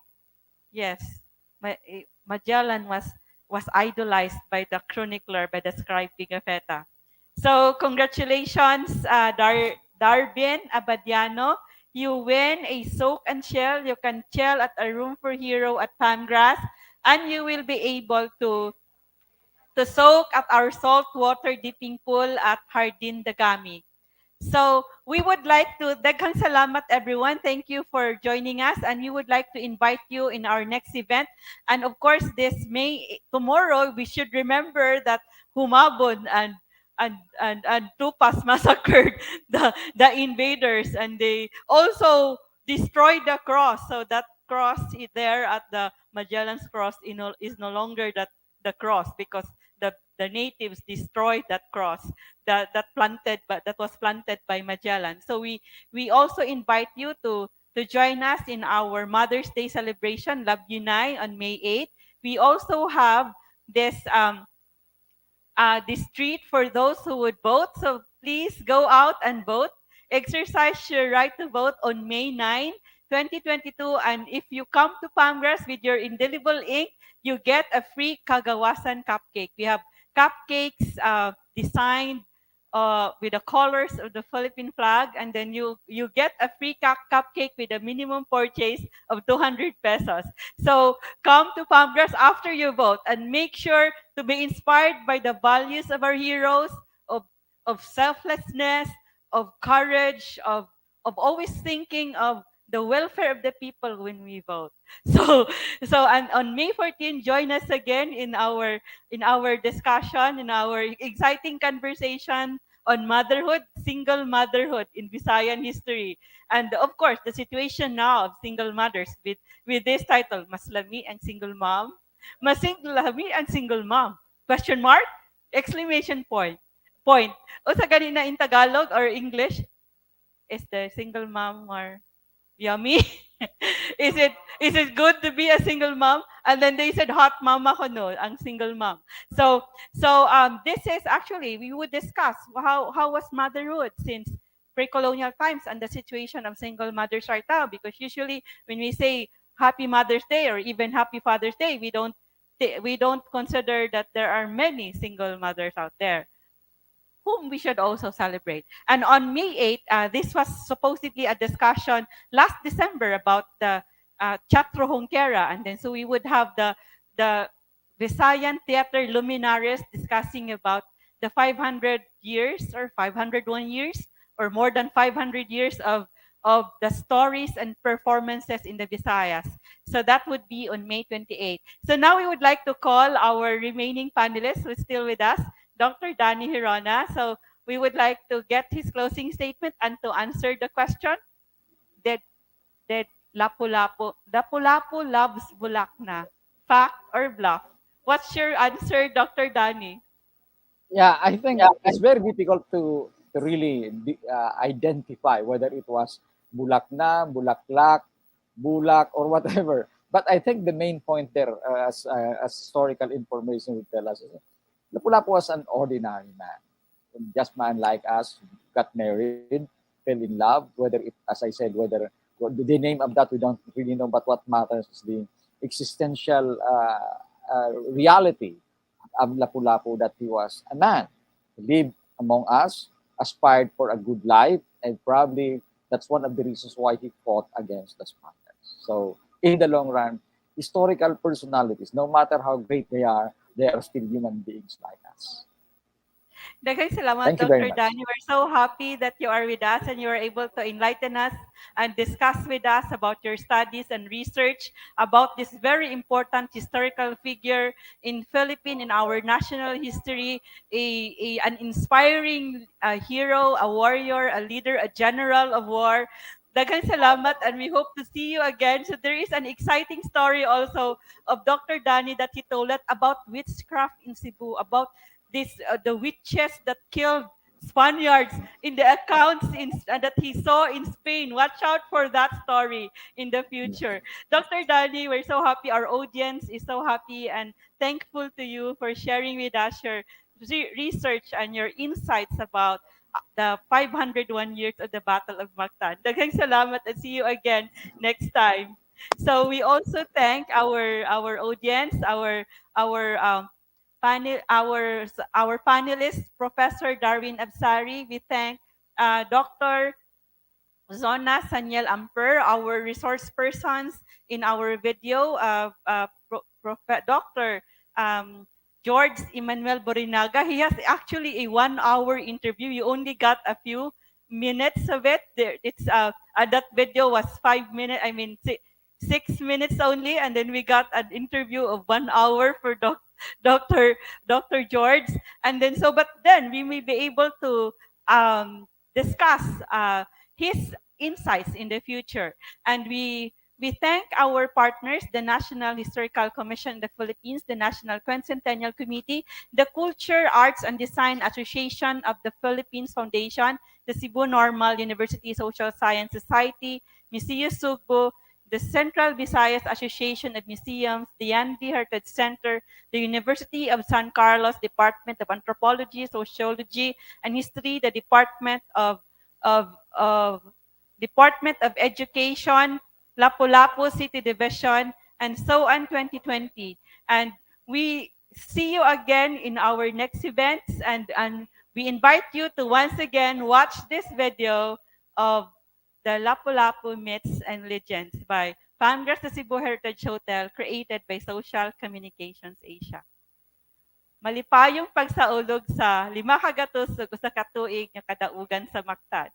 In 2018, we tried to look for folk stories about Lapulapu, and we were able to talk with a Redemptorist missionary whose mission area was Mactan Island, Father Emmy Maningo of the Redemptorists. He told us about these stories that the people told him. So these people were urban poor and fisher folks of Mactan Island. Ang papa ni Lapulapu nga mao ang dato chief nagdamugo. Dong Lapulapu kining nagdanggo man ko gabi. Uy, nga dunay dagko kayong mga barko dong nga mudunggo sa atong baybayon. Nya mga naog ang mga puti nga mga dagkong tao. Nya giingnan ko sa nagpadamgo nako, ihatag ka ng imong baston, kanang imong sungkod ngadto ni Lapulapu. Ingna si Lapulapu imong anak, nga mo imong sunod nimo pagka dato chief. Kining akong baston, kining akong sungkod, ilamba ni, ilia ang lubi nga pinakalubas, pinakagahi, the most mature and the hardest of all the coconut trees. Hit it with my cane. If my cane breaks, that's it. We are finished. But if the coconut tree is broken, we will win with the help of our spirits. Cebu historian and national artist for literature, Dr. Rizal Mujares, has been writing about Cebu history and culture since the 1970s. And he said the deficit of facts has inspired such rampant speculation that no Filipino hero is as heavily cloaked in myth and fiction as Lapulapu. So the people made stories about him based from their imagination of how they interpreted Lapulapu and the Battle of Mactan. And the stories that they created were inspired by their belief system, their values, and their experiences. I find those stories very fascinating. Again, like you take these narratives as it is, as data that can help you understand ang local belief systems, ang ilang mga values, ang ilang mga historical experiences. So for me, these types of narratives, they are actually quite packed with information that can help you better understand ang local society, ang local community. Dr. Risil Mujares does not dismiss the mythical and the folk stories surrounding Lapu-Lapu. Instead, he offers to view Lapu-Lapu through two lenses, the historical Lapu-Lapu and the mythical Lapu-Lapu. Yap, ana. Unya, nanganaog na ang si Magellan. Unya, di sila nag-atang. Ana, kay Kunas man. There were big, taklubo bitaw, big giant clams. Muabli bitaw ang mga giant clams. Ilang gipaak ang mga tiil ni Magellan ug mga sundalo Espanyol. Ug gipaakan ng imong tiil, di nakakadagan, di nakaka-defend themselves. Agi do, o lang nila Lapu-Lapu, agi tigbas sa ilang kampilan. So according to Magellan's scribe Antonio Pigafetta from the English translation of Blair and Robertson, an Indian hurled a bamboo spear into the captain's face, but the latter immediately killed him with a lance which he left in the Indian's body. Then trying to lay hand on his sword, he could draw it out but halfway because he had been wounded in the arm with a bamboo spear. When the natives saw that, they all hurled themselves upon him. One of them wounded him on the left leg with a large cutlass, which resembles a scimitar, only being larger. That caused the captain to fall face downward, when immediately they rushed upon him with iron and bamboo spears and with their cutlasses until they killed our mirror, our light, our comfort, and our true guide. So, mao tong ingon pa ni 𝘿𝙖𝙧𝙤𝙗 Villame, Lapu-Lapu to Magellan, go back home. When Magellan visited Mactan, the question asked in everyone, but Lapu-Lapu met him on the shore and drive Magellan to go back home. Oral history is history from below, sa mga conquered. Academic history is history from above, from the point of view of the conqueror. So kana si Ferdinand Magellan, conqueror. So muna nga i-highlight yun nila ang marker sa conqueror. Ang mga state, ang governments, they always want to establish ang ilang legitimacy based on these mga big personalities like Magellan or ang atong government po si Lapu-Lapu na po. Para nako, siya gyud ang unang Pilipino nga nagkasa og badyaga. I guess there's always a struggle between what you call history from the top and history from below. Hey, ang kaninga from below, mao man ang na ay mga strange stories, medyo mga tuo-tuo nga sagol. Ang kaning from the top nga perspective, they have trouble accepting that as legitimate history. So that's where the challenge lies. If you want to understand the local society, kailangan mong yun ang kaninga mga folkloric accounts. Bayan susidlakan, Lapu-Lapu ang ngalan. Pamras, the Cebu Heritage Hotel, has been a venue of conversations about history, the history from the points of view of academicians and scholars, about historical science, and also these stories, the history from the point of view of the people, the folk stories, the legends, and the myths, because we want the young people to be excited about learning about our past and also to have diverse views and holistic views on these events in our history, for them to analyze the present and help them plot the course for their future.